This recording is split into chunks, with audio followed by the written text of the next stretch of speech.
Hello दोस्तों, नमस्कार। Santoshi IAS में आप सभी का एक बार फिर स्वागत है। आज यहाँ पर हम राष्ट्रीय परिदृश्य पूरी तरह से खत्म हो जाएगा। जितना भी आपका नेशनल का करंट अफेयर दिया है, जो आंख वाली नई मैगजीन आई है, उसी को हम थ्योरी के फॉर्म में करवाते हैं। लगभग यहाँ पर 500 क्वेश्चन आज हो जाएगा। अगर इन लगभग सभी क्वेश्चन को आप पढ़ लेते हैं, तो जो थ्योरी का पार्ट है वो आपको पढ़ने में आसानी रहेगा।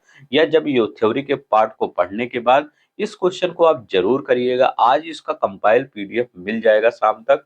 ठीक है, चैनल पर, टेलीग्राम का चैनल है, वहां पर डाउनलोड कर लीजिएगा। लगभग 500 क्वेश्चन अगर आप एक निगाह में कर लेंगे, तो आपको जितना भी फैक्ट रहेगा वो सब कुछ याद हो जाएगा। आज यहाँ पर 200 क्वेश्चन है। 200 क्वेश्चन में लगभग पूरी तरह से कंप्लीट हो जाएगा जितना बचा था। इससे पहले भी हमने 4 वीडियो अपलोड कर दिया है, नीचे लिंक दिया गया है। सब कुछ जाइए आप एमसीक्यू के फॉर्म में कर लीजिए। एमसीक्यू के फॉर्म में करने का ये फायदा होगा कि आपको जो भी फैक्ट याद नहीं होगा, वो सभी कुछ याद हो जाएगा। और ये सभी यहाँ पर इतना ज्यादा क्वेश्चन इसलिए बन जाता है क्योंकि मैं सभी क्वेश्चन लगभग जितने भी वन लाइनर दिए रहते हैं, सब कुछ ले लेता हूँ। तो जो लोग नए होंगे, जो मेरे साथ एमसीक्यू के फॉर्म में पढ़ना चाहते हैं, वो प्लीज चैनल को सब्सक्राइब कर देंगे, वीडियो को लाइक कर देंगे। इस पूरी मैगजीन को मैं एमसीक्यू के फॉर्म में ही पढ़ाने वाला हूँ। ठीक है, तो चलते हैं, शुरू करते हैं। इसके बाद अब आपका अंतर्राष्ट्रीय सेक्शन खत्म होगा। इसके बाद इकोनॉमिक्स वाला सेक्शन खत्म होगा। सब कुछ मैं ऐसे धीरे धीरे आपको खत्म कर दूंगा। ठीक है, तो यहाँ पर देखते हैं पहला क्वेश्चन क्या कहता है। पहला क्वेश्चन कहता है, पीएम सूर्य घर मुफ्त बिजली जो योजना आई थी, प्रधानमंत्री द्वारा लॉन्च किया गया था, उस पर ये बेस है। तो ये देखिए, पीएम सूर्य घर योजना के तहत प्रति माह कितनी यूनिट तक की बिजली मुफ्त में दी जाएगी। अब बताइए, इस योजना के तहत कितनी यूनिट मुफ्त बिजली प्रदान की जाएगी। तो कितनी यूनिट मुफ्त बिजली प्रदान की जाएगी? लगभग 300 यूनिट मुफ्त बिजली प्रदान की जाएगी। ठीक है, अगर आप पढ़े होंगे तो आपको पूरा हर एक क्वेश्चन याद आ रहा होगा। अब देखिए दूसरा क्या है, आप खुद से करिए, क्योंकि आपका ये क्यूज है के फॉर्म में है। जब खुद से करेंगे, जैसे मैं बता रहा हूँ, अब मैं एक ज्यादा समय तक नहीं रुक सकता, नहीं तो वीडियो ज्यादा लंबा हो जाएगा। इसलिए आप वीडियो पॉज करके भी एक बार खुद सोचा करिए। ठीक है, पीएम सूर्य घर योजना के तहत कितने घरों पर सौर ऊर्जा प्रणाली लगाने का लक्ष्य है। मतलब जो इसी योजना के तहत सरकार ने लक्ष्य बनाया है कि इतना हम तो कम से कम सौर ऊर्जा प्रणाली इतने घरों पर लगा ही देंगे। तो कितने करोड़? 1 करोड़। याद रखिएगा, ये बहुत इंपॉर्टेंट क्वेश्चन है। 1 करोड़ घरों पर सौर ऊर्जा प्रणाली को लगाया जाएगा। ठीक है, नेक्स्ट देखते हैं अब क्या क्वेश्चन कहता है। अब देखिए तीसरा क्वेश्चन ये यहाँ पर कह रहा है, इस योजना की, एक मिनट, इस योजना की पर कितना परिव्यय, टोटल आउटले निर्धारित किया गया है। मतलब इस पर कितना, मतलब पैसा खर्च होगा। तो इस पर कितना पैसा खर्च होगा? 75,021 करोड़ रुपए खर्च होगा। बहुत ज्यादा पैसा खर्च कर रही है सरकार, क्योंकि यहाँ पर जो अब हमारे पृथ्वी पर, क्योंकि पृथ्वी पर कार्बन डाइऑक्साइड की मात्रा बढ़, ग्लोबल वार्मिंग बढ़ रही है। तो सरकार का सबसे अच्छा उपाय है कि ये सभी के घरों पर ये सोलर पैनल, मतलब इनिशिएट किए करे, प्रोवाइड करे, ताकि लोग इससे ज्यादा रूबरू हो पाए और अपने घरों पर ये जो लाइन आती है बिजली की, इसकी खपत कम हो सके। क्योंकि वो आएगी तो कोयला खर्च होगा, फिर ग्लोबल वार्मिंग बढ़ेगी। ठीक है, तो सरकार का एक अच्छा स्टेप है, ये इतना रुपए खर्च होगी। अब देखिए, कितनी क्षमता तक की सौर ऊर्जा प्रणाली पर 60% केंद्रीय वित्तीय सहायता दी जाएगी। तो कितनी क्षमता पर? तो 2 किलोवाट की अगर क्षमता आप लगवाते हैं अपने घर पर, तो 60% केंद्रीय वित्तीय सहायता दी जाएगी। कितना? 60% की राशि केंद्र सरकार के माध्यम से आपको दी जाएगी, अगर 2 किलोवाट तक लगवाते हैं। नेक्स्ट देखते हैं, यहाँ पर पांचवा क्वेश्चन कह रहा है कि किस संगठन की रिपोर्ट के अनुसार भारत नवीकरणीय ऊर्जा क्षमता के मामले में विश्व में चौथे स्थान पे है। अब देखिए, नवीकरणीय ऊर्जा क्षमता हमारे यहाँ कितनी क्षमता है, ये पूछ रहे हैं। तो नवीकरणीय ऊर्जा क्षमता में किस के अनुसार, अंतरराष्ट्रीय नवीकरणीय ऊर्जा एजेंसी, इसी के अनुसार हम कौन से स्थान पर है? चौथे स्थान पर है। अगर मैं आपसे पूछूं कि पवन ऊर्जा में, बताइए पवन ऊर्जा में हम किस स्थान पर हैं? तो पवन ऊर्जा में हम, मतलब पवन ऊर्जा क्षमता में, विंड एनर्जी कैपेसिटी में भारत का कौन सा स्थान है? 4th स्थान है, ये भी याद रखिएगा। और अगर मैं कहूँ कि सोलर एनर्जी कैपेसिटी में भारत का कौन सा स्थान है? सोलर एनर्जी कैपेसिटी में इसमें हम 5वें स्थान पे, ये कैपेसिटी की बात कर रहा है, ठीक है, ये प्रोड्यूस करने वाला नहीं, कैपेसिटी की बात कर रहा है कि अगर हम पवन ऊर्जा क्षमता की बात करें, ये क्षमता, ठीक है, या कैपेसिटी, तो पवन ऊर्जा क्षमता में हम चौथे स्थान पर हैं और सोलर में हम कौन से स्थान पर? क्षमता में ये हम 5वें स्थान पर है। तो ये दोनों याद रखिएगा, एक तो ये की भी याद रखिएगा कि नवीकरणीय ऊर्जा क्षमता में कौन से स्थान पर है, ये भी चौथे स्थान पर। देखिए भारत का क्या लक्ष्य है, 2030 तक 500 गीगावाट नॉन फॉसिल बेस्ड विद्युत उत्पादन क्षमता प्राप्त करना। तो आपके क्वेश्चन पेपर में ये भी आ जाता है कि कौन सा लक्ष्य भारत ने बनाया, किस साल के लक्ष्य को बनाया है कि 500 गीगावाट गैर जीवाश्म आधारित, जैसे गैर जीवाश्म आधारित मतलब पेट्रोल, डीजल या कोयला, इससे हटके, जैसे विंड एनर्जी से, सोलर एनर्जी से, इससे मतलब प्रोड्यूस करेंगे एनर्जी। तो कौन 2030 तक कितना है? ये 500 गीगावाट, ठीक है, 500 गीगावाट क्षमता है। नेक्स्ट देखते हैं, पीएम सूर्य घर योजना के तहत कितनी सौर क्षमता की वृद्धि होने की उम्मीद है?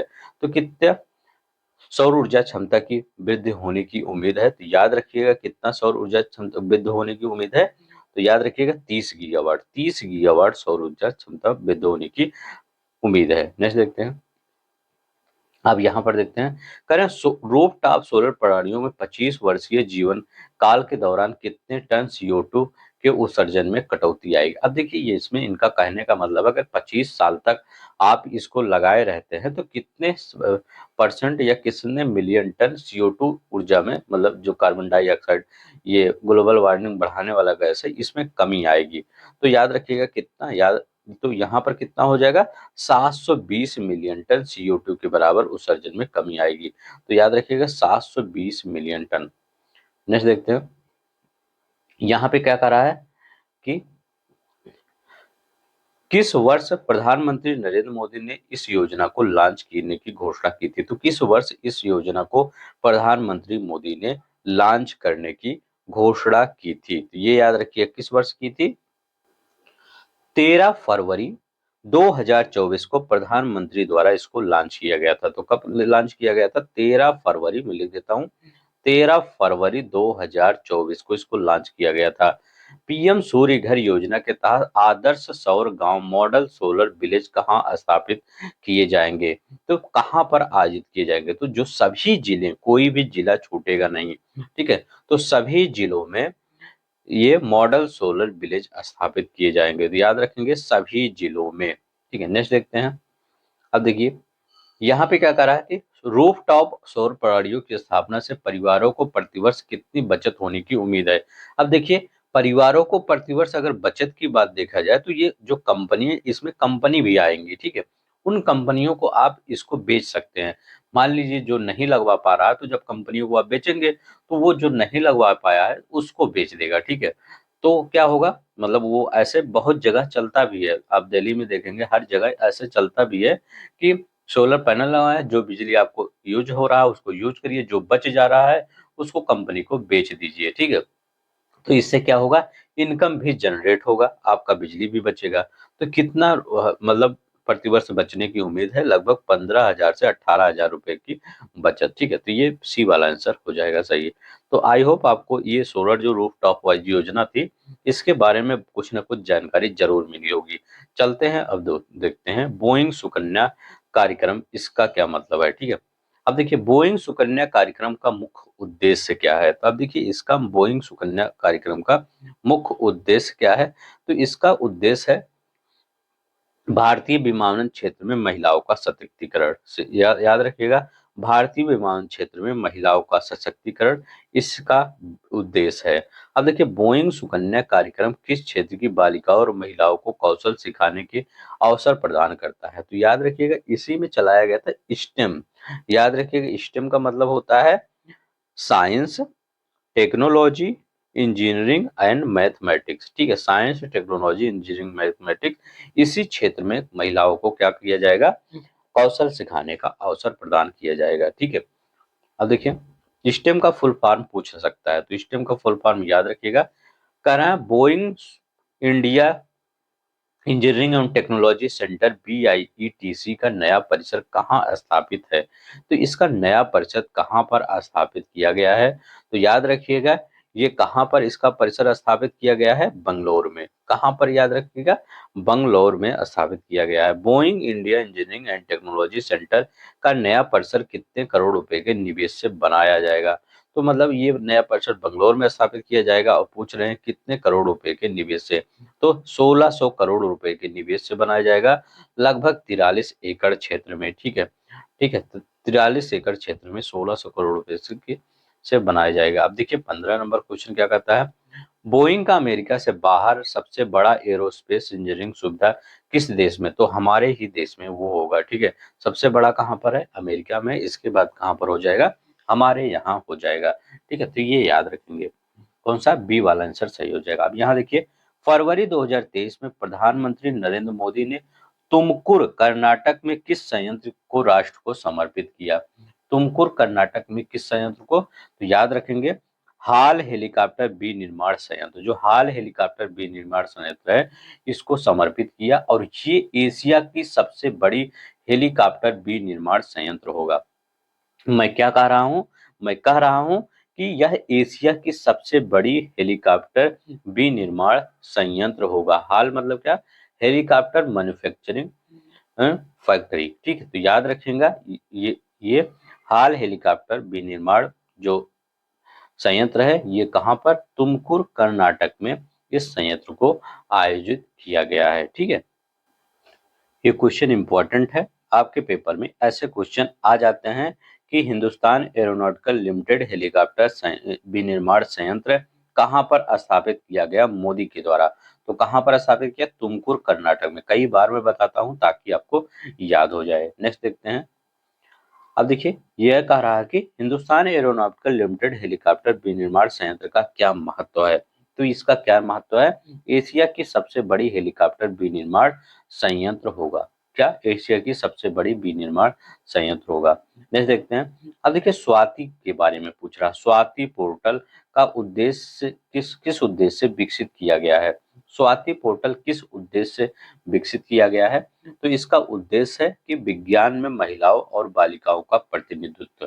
क्या है? विज्ञान में महिलाओं और बालिकाओं का प्रतिनिधित्व। आप स्वाति का फुल फॉर्म पूछ सकते हैं, तो आपसे याद रखेंगे। स्वाति का फुल फॉर्म होता है साइंस फॉर वुमेन।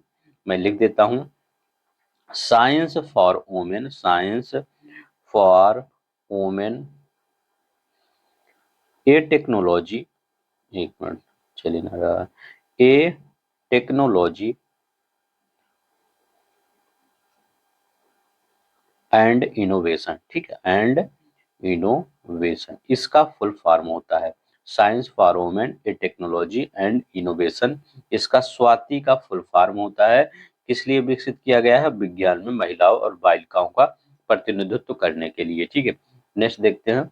अब देखिए, यहाँ पे क्या कुछ पूछ रहा है, स्वाति पोर्टल किस संगठन द्वारा विकसित किया गया है? तो ये किस संगठन द्वारा विकसित किया है? ये बहुत इंपॉर्टेंट क्वेश्चन है, क्योंकि आप नहीं सोच सकते कि इसके द्वारा भी विकसित किया जा सकता है। तो किसके द्वारा विकसित किया गया? National institute of plant genome research. किसके द्वारा? National institute of plant genome research के द्वारा राष्ट्रीय पादप जीनोम अनुसंधान विकसित किया गया है। ठीक है, तो यहाँ पर कौन सा आपका होगा? राष्ट्रीय पादप जीनोम संस्थान के द्वारा विकसित किया गया है। स्वाति का पूर्ण रूप क्या है? तो अभी हमने क्या बताया, साइंस फॉर वुमेन। स्वाति का फुल फॉर्म आपके पेपर में पूछ सकता है, science for women A technology and innovation. ठीक है, तो यही अभी हमने आपको बताया था। अब यहाँ पर देखते हैं, ये यहाँ क्या कह रहा है कि चुनावी बॉन्ड योजना को कब अधिसूचित किया गया था? तो चुनावी बॉन्ड योजना, इसको कब अधिसूचित किया गया था? बहुत ही इंपॉर्टेंट क्वेश्चन है, बताइए कब अधिसूचित किया गया था? तो इसको कब अधिसूचित किया गया था? इसको 2 जनवरी 2018 को केंद्रीय वित्त मंत्रालय के आर्थिक कार्य विभाग द्वारा इसको अधिसूचित किया गया था। ठीक है, तो कब? 2 जनवरी 2018 में। अभी देखिए, चुनावी बॉन्ड योजना को जो मतलब ये सुप्रीम कोर्ट ने इसको हटा दिया, कहा कि मतलब ये गैर संवैधानिक है। ठीक है, असंवैधानिक है। तो अनकॉन्स्टिट्यूशनल घोषित कर दिया किसने? संवैधानिक किसने? 5 सदस्यीय पीठ ने इसको घोषित किया। असंवैधानिक पीठ तो पूछ सकता है कितने सदस्यीय पीठ ने किया? तो 5 सदस्यीय पीठ ने किया। अब यहाँ पर देखते हैं क्या करा, चुनावी बांड योजना को असंवैधानिक घोषित किया गया किसके द्वारा? तो किसके द्वारा? उच्चतम न्यायालय की संविधान पीठ द्वारा। ठीक है, अब नेक्स्ट देखते हैं, यहाँ कहा उच्चतम न्यायालय की 5 सदस्यीय पीठ में कौन सा न्यायाधीश शामिल नहीं था? तो इसमें कौन कौन से न्यायाधीश शामिल थे ये भी याद रखिएगा। डी.वाई. चंद्रचूड़ थे, ठीक है, संजीव खन्ना भी थे, ठीक है, और कौन थे? भूषण रामकृष्ण गवई भी थे, ठीक है। 3 तो ये हो गए। ये अरुण मिश्रा नहीं थे, ठीक है, अरुण मिश्रा नहीं थे, यहाँ मनोज मिश्रा होना चाहिए। अगर मनोज मिश्रा होगा तब सही होगा। ये मनोज मिश्रा थे। और जे.बी. पारदीवाल, याद रखेंगे, जे.बी. पारदीवाल भी थे, ठीक है। तो ये पांचों लोग का नाम याद रखिएगा। जे.बी. पारदीवाल थे, मनोज मिश्रा, भूषण रामकृष्ण गवई थे, संजीव खन्ना थे, डी.वाई. चंद्रचूड़ थे। 5 सदस्यीय पीठ ने जिन्होंने चुनावी बांड को गैर संवैधानिक घोषित कर दिया। तो डी वाला आपका आंसर सही हो जाएगा। यहाँ पे क्या करा है कि उच्चतम न्यायालय ने किस अनुच्छेद के तहत चुनावी बांड योजना को मतदाताओं के सूचना के अधिकार का उल्लंघन माना? तो उच्चतम न्यायालय ने कहा ये कि अनुच्छेद 19(1)(a) इसके तहत क्या है, क्योंकि इसमें बताया नहीं जाता था कि कितना पैसा किस राजनीतिक दल को दिया जा रहा है, ठीक है। तो इसीलिए उच्चतम न्यायालय ने, सुप्रीम कोर्ट ने कहा ये हमारे संविधान मतलब जो हमारे अधिकार है उसके खिलाफ है ये, तो इसीलिए अनकॉन्स्टिट्यूशनल घोषित कर दिया 19(1)(a). अब देखिए यहाँ पर जो सूचना का अधिकार होता है उसी का उल्लंघन होता है, ठीक है यहाँ पर। अब यहाँ पर कह रहा है चुनावी बांड योजना के साथ किन अन्य अधिनियम धाराओं को असंवैधानिक घोषित कर दिया गया? कंपनी अधिनियम, आयकर अधिनियम को इसको भी कर दिया गया। किस बांड ने चुनावी बांडों की खरीद और नकदीकरण का विवरण भारत में निर्वाचन आयोग को प्रस्तुत किया? तो बताइए किसने ये प्रस्तुत किया था? तो कौन सा ये बैंक है? तो वो कौन सा होगा? एसबीआई, भारतीय स्टेट बैंक होगा, ठीक है। कौन सा होगा? भारतीय स्टेट। अभी हम इसमें थोड़ा सा अच्छा कॉन्सेप्ट बताएंगे, आपको अच्छा लगेगा, उसमें कॉन्सेप्ट पता होना भी चाहिए इस चुनावी बांड में। किस वर्ष में उच्चतम न्यायालय ने चुनावी बांड जारी करने पर रोक लगा दी? तो किस वर्ष में उच्चतम न्यायालय ने तो अभी 2024 में ही रोक लगाई। उच्चतम न्यायालय की कंपनी अधिनियम 2013 की धारा 142(1) में संशोधन को किस अनुच्छेद का उल्लंघन माना? तो किस अनुच्छेद का उल्लंघन माना? तो अनुच्छेद 14 का उल्लंघन माना था, ठीक है, ये याद रखिएगा। अब देखते हैं नेक्स्ट, ये कह रहा है कि जो चुनावी बांड किस रूप में जारी किया जाता है? तो जो चुनावी बांड है वो वचन पत्र, ठीक है, इसी वचन पत्र प्रोमिसरी नोट के रूप में जारी किया जाता है, वचन पत्र के रूप में। चुनावी बांड की वैधता कितने दिनों तक होती है? पूछ रहे हैं चुनावी बांड की वैधता कितने दिनों की होती है? तो ये 15 दिनों की वैधता होती है। कितने दिनों की होती है? 15। मिनिमम कितने से शुरुआत होती है? 1000 से शुरुआत हो जाती है, ठीक है। ये 15 दिनों के अगर अंदर इसका भुगतान ना किया, जैसे मैंने क्या किया, जैसे कोई आदमी है किसी पार्टी को क्या करता है, पैसा देता है, तो अगर वो पैसा किसके मतलब बॉन्ड निकालता है और उस बॉन्ड में कितना रुपए देता है, मतलब XYZ कितना भी रुपए देता है, तो अगर वो उस 15 दिन के अंदर उस मतलब दिया नहीं, भुगतान नहीं किया गया, तो क्या किया जाएगा उस चुनावी बॉन्ड का? वो प्रधानमंत्री फंड में चला जाएगा। कहाँ पर चला जाएगा? प्राइम मिनिस्टर रिलीफ फंड में चला जाएगा अपने आप, ठीक है। तो याद रखेंगे 15 दिनों के अंदर उसको भुगतान करना ही होगा, ठीक है। जैसे देखते हैं यहाँ पे कह रहा है यदि 15 दिनों के भीतर चुनावी बॉन्ड का भुनाया नहीं जाता है तो उसे किसमें जमा किया जाएगा? प्रधानमंत्री राहत कोष में जमा कर दिया जाएगा। यहाँ देखिए चुनावी बांड को कौन भुना सकता है? तो चुनावी बांड को कह रहे हैं कौन भुना सकता है? तो कौन भुना सकता है? केवल पात्र राजनीतिक दल ही, सब नहीं भुना सकते, ठीक है, केवल पात्र राजनीतिक दल ही। अब यहाँ देखते हैं, यहाँ पर हम क्वेश्चन देखते हैं भारत रत्न से संबंधित। जो अभी 5 लोगों को भारत रत्न मिला उनसे जो क्वेश्चन बनते हैं उनको देख लेते हैं। भारत रत्न सम्मान किस वर्ष शुरू किया गया था? तो भारत रत्न जो सम्मान है ये 1954 से शुरू किया गया था। अब तक कुल 53 लोगों को ये सम्मान प्राप्त हो चुका है। 53 लोगों में 48 पुरुष हैं और 5 महिलाएं हैं, ठीक है। तो 48 पुरुष हैं, 5 महिलाएं हैं। ये 53 लोगों में, याद रखेंगे। अभी तक कितने लोगों में? 53 लोगों को भारत रत्न पुरस्कार प्राप्त हो चुका है। ये 1954 से ये स्टार्ट किया गया। दूसरा क्या कर रहा है, 2024 में भारत रत्न से सम्मानित होने वाली कितनी हस्तियां थी? तो 2024 में भारत रत्न से सम्मानित होने वाली 5 हस्तियां थी। पांचों हस्तियों का नाम क्या है? Karpoori Thakur, Lal Krishna Advani, Chaudhary Charan Singh, P V Narasimha Rao, doctor M S. Swaminathan. ठीक है, ये 5 लोग का नाम याद रखेंगे। नेक्स्ट देखते हैं, यहाँ पर क्या कर रहा है क्वेश्चन, 2024 में निम्नलिखित में से किसे भारत रत्न से सम्मानित नहीं किया गया? तो कर्पूरी ठाकुर, चौधरी चरण सिंह, पीवी नरसिम्हा राव, एम.एस. स्वामीनाथन, लाल कृष्ण आडवाणी, महात्मा गांधी नहीं होगा। ठीक है, ये तो सिंपल ही था। अब देखिए यहाँ पर देखिए ये क्वेश्चन करिए, कर्पूरी ठाकुर के किस योगदान के लिए उन्हें विशेष रूप से याद किया जाता है? उनके किस योगदान के लिए उन्हें विशेष रूप से याद किया जाता है? बिहार में पिछड़े वर्ग के लिए आरक्षण लागू करने के लिए उन्हें विशेष वर्ग से याद किया जाता है। ठीक है, याद रखेंगे, कर्पूरी ठाकुर एक प्रसिद्ध स्वतंत्रता सेनानी, राजनीतिज्ञ और शिक्षक भी थे। उनको जननायक के नाम से पुकारा जाता है। इनके नाम से जननायक एक एक्सप्रेस भी चलाया जाता है। अब यहाँ पर क्वेश्चन वही दिया है, कर्पूरी ठाकुर का नाम किस ट्रेन के संचालन में का होता है? तो उनके नाम पर किस ट्रेन का संचालन होता है? जननायक एक्सप्रेस का। अब ये कहाँ से कहाँ तक चलता है? ये बीपीएससी बच्चों के लिए बहुत इंपॉर्टेंट है, पूछ सकता है। तो जननायक जो एक्सप्रेस है, दरभंगा जंक्शन से अमृतसर जंक्शन के मध्य चलता है। कहां पर? दरभंगा जंक्शन से अमृतसर जंक्शन के मध्य। अब यहां पर देखते हैं 38 नंबर का क्वेश्चन क्या कहता है, लाल कृष्ण आडवाणी भारतीय जनता पार्टी के किस पद पर सबसे लंबे अवधि तक कार्य किया था?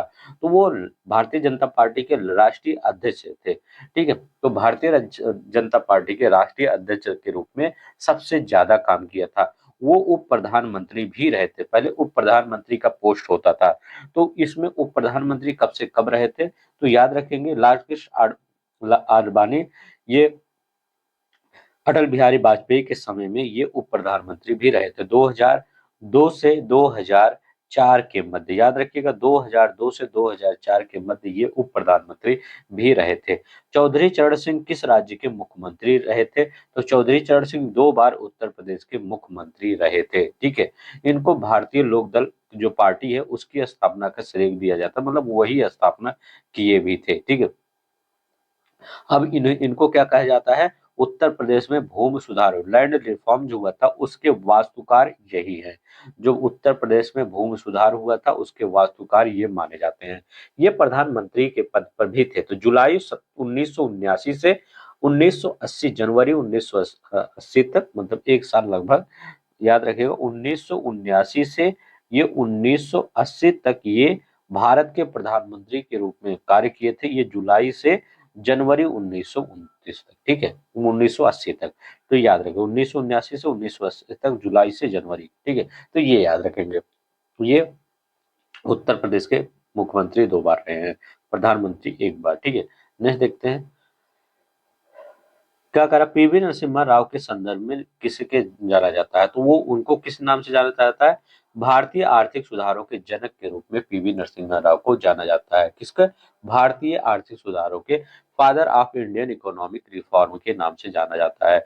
यह डॉक्टर एम एस स्वामी किस क्षेत्र में योगदान के लिए प्रसिद्ध है? तो ये हरित क्रांति के क्षेत्र में, भारत में हरित क्रांति के जनक इनको कहा जाता है। अब यहाँ पर देखते हैं, लिखा गया, एम एस स्वामीनाथन को किस नाम से जाना जाता है? तो भारतीय कृषि के जनक के रूप में जाना जाता है। ठीक है, सॉरी, भारतीय कृषि नहीं, भारतीय हरित क्रांति के जनक के रूप में जाना जाता है। तो यहाँ पर डी आंसर होगा, ये आपका ये वाला आंसर नहीं होगा। ठीक है, एक मिनट, तो यहाँ पर आपका कौन सा आंसर होगा? डी होगा, हरित क्रांति के जनक के रूप में जाना जाता है इनको, एम एस स्वामीनाथन को। ठीक है, नेक्स्ट देखते हैं, नेक्स्ट क्वेश्चन क्या कहता है। नेक्स्ट क्वेश्चन कह रहा है कि टाइम मैगजीन ने एम एस स्वामीनाथन को किस सम्मान से नवाजा था? तो 20वीं सदी में 20 सबसे प्रभावशाली एशियाई लोगों में से याद रखेंगे। ठीक है, तो 20वीं सदी में ये सबसे प्रभावशाली लोगों में से थे, ये डॉक्टर एम एस स्वामीनाथन। ठीक है, नेक्स्ट देखते हैं, नेक्स्ट क्या क्वेश्चन कहता है, ये वाला क्वेश्चन देखते हैं क्या कर रहा है। एम एस स्वामीनाथन ने किस वर्ष M S Swaminathan research foundation की स्थापना की थी?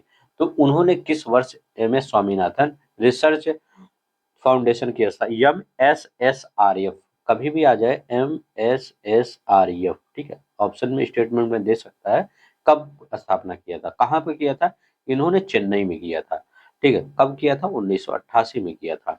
राष्ट्रीय डॉल्फिन शोध केंद्र किस राज्य में स्थित है, तो राष्ट्रीय डॉल्फिन शोध केंद्र का उद्घाटन किस राज्य में अभी हुआ, ठीक है, तो ये कहाँ पर हुआ, तो ये बिहार में हुआ, बिहार के कहाँ पर हुआ, पटना में हुआ, ठीक है, या इसका केंद्र कहाँ है, पटना में हुआ। किसने इसका उद्घाटन किया, मुख्यमंत्री नीतीश कुमार जी ने किया। इसका उद्घाटन कब किया, 4 मार्च 2024 को इसका उद्घाटन किया नेशनल डॉल्फिन रिसर्च सेंटर का, ठीक है। देखते हैं और इसमें क्वेश्चन, राष्ट्रीय डॉल्फिन शोध केंद्र किस शहर में स्थित है, ये पटना में स्थित है। किस शहर में स्थित है, तभी हमने बताया पटना में स्थित है।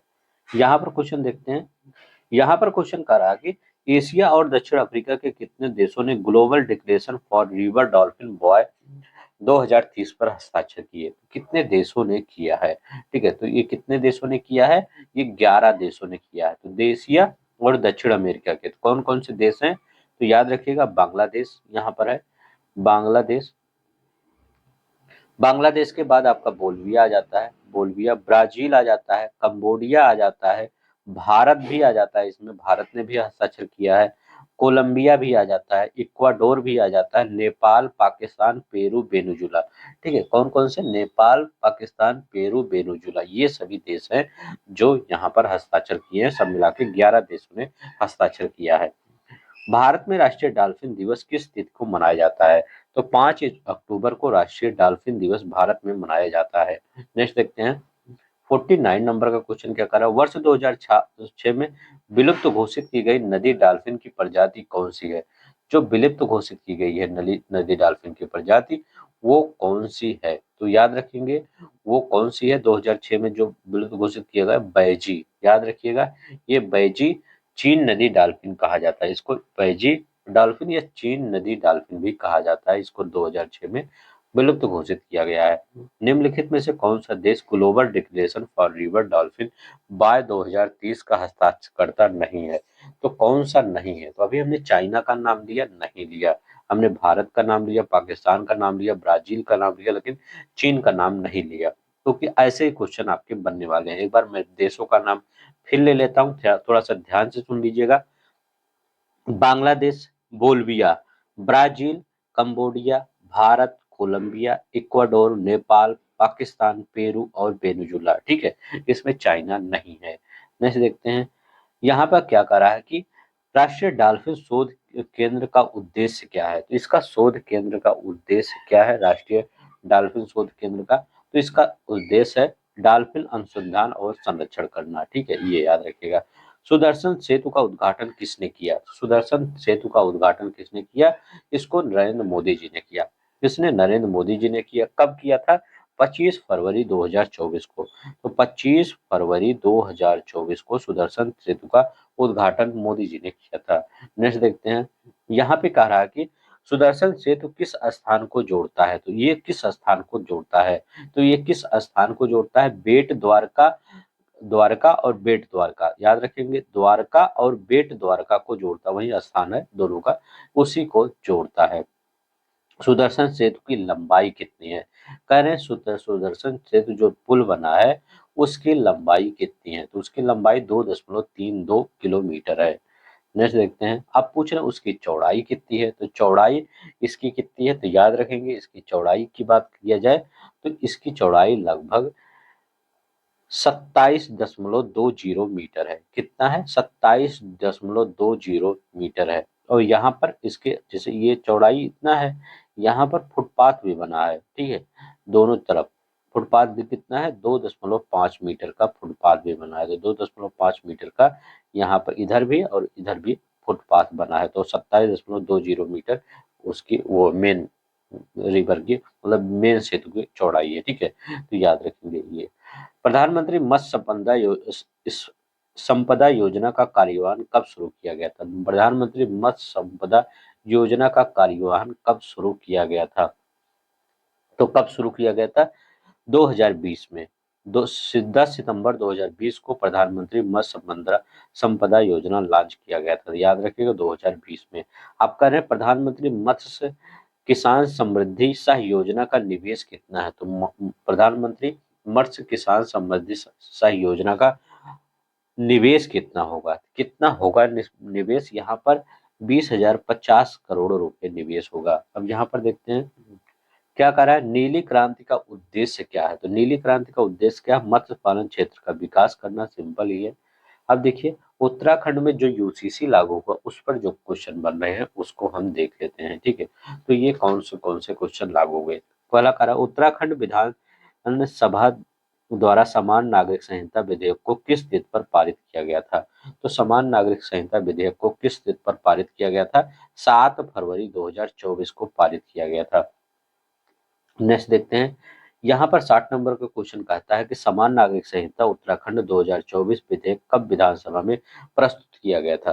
तो विधानसभा में कब प्रस्तुत किया गया था ये पूछ रहा है। तो याद रखेंगे विधानसभा में ये 6 फरवरी 2024 को पारित प्रस्तुत किया गया था। तो वहाँ की तो 6 फरवरी 2024 को ये पारित पेश किया गया था। उत्तराखंड का यह विधेयक किस अनुच्छेद के अंतर्गत राष्ट्रपति द्वारा स्वीकृत किया गया? तो कौन से अनुच्छेद के द्वारा राष्ट्रपति द्वारा स्वीकृत, क्योंकि राष्ट्रपति को भेजना होता है ना, तो ये अनुच्छेद 201 के द्वारा, ठीक है, अनुच्छेद 201 के द्वारा इसको राष्ट्रपति की मंजूरी मिल गई थी।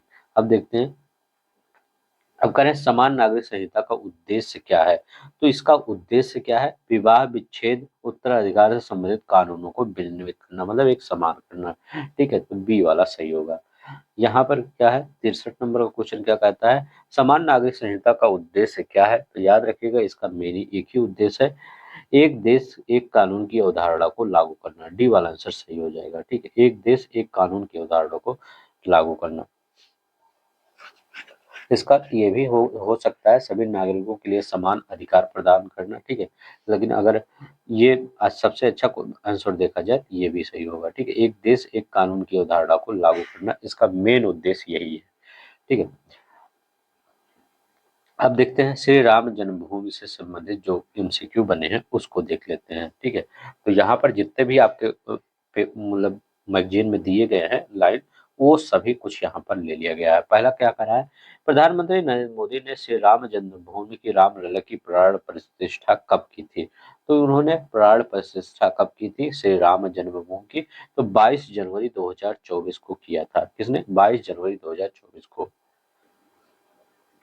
नेक्स्ट देखते हैं क्या कह रहा है क्वेश्चन। यहाँ पे क्वेश्चन कह रहा है कि यहाँ पर क्वेश्चन कर रहा है श्री राम लला की प्रतिमा का निर्माण किस प्रकार के पत्थरों का प्रयोग किया गया है? तो किस प्रकार के पत्थरों का उपयोग किया गया है श्री राम ने? तो किसने? काले ग्रेनाइट कृष्ण शिला का प्रयोग किया गया है। श्री राम लला की मूर्ति का वजन लगभग कितना है? वजन पूछ रहे हैं लगभग कितना है, तो लगभग कितना है? 200 किलोग्राम वजन है। अब यहाँ पर देखते हैं, यहाँ पर कह रहा है श्री राम लला की मूर्ति में भगवान श्री राम की आयु को दर्शाया गया है। तो उनकी जो आयु है तो ये 5 वर्ष के बच्चे की दर्शाई गई है।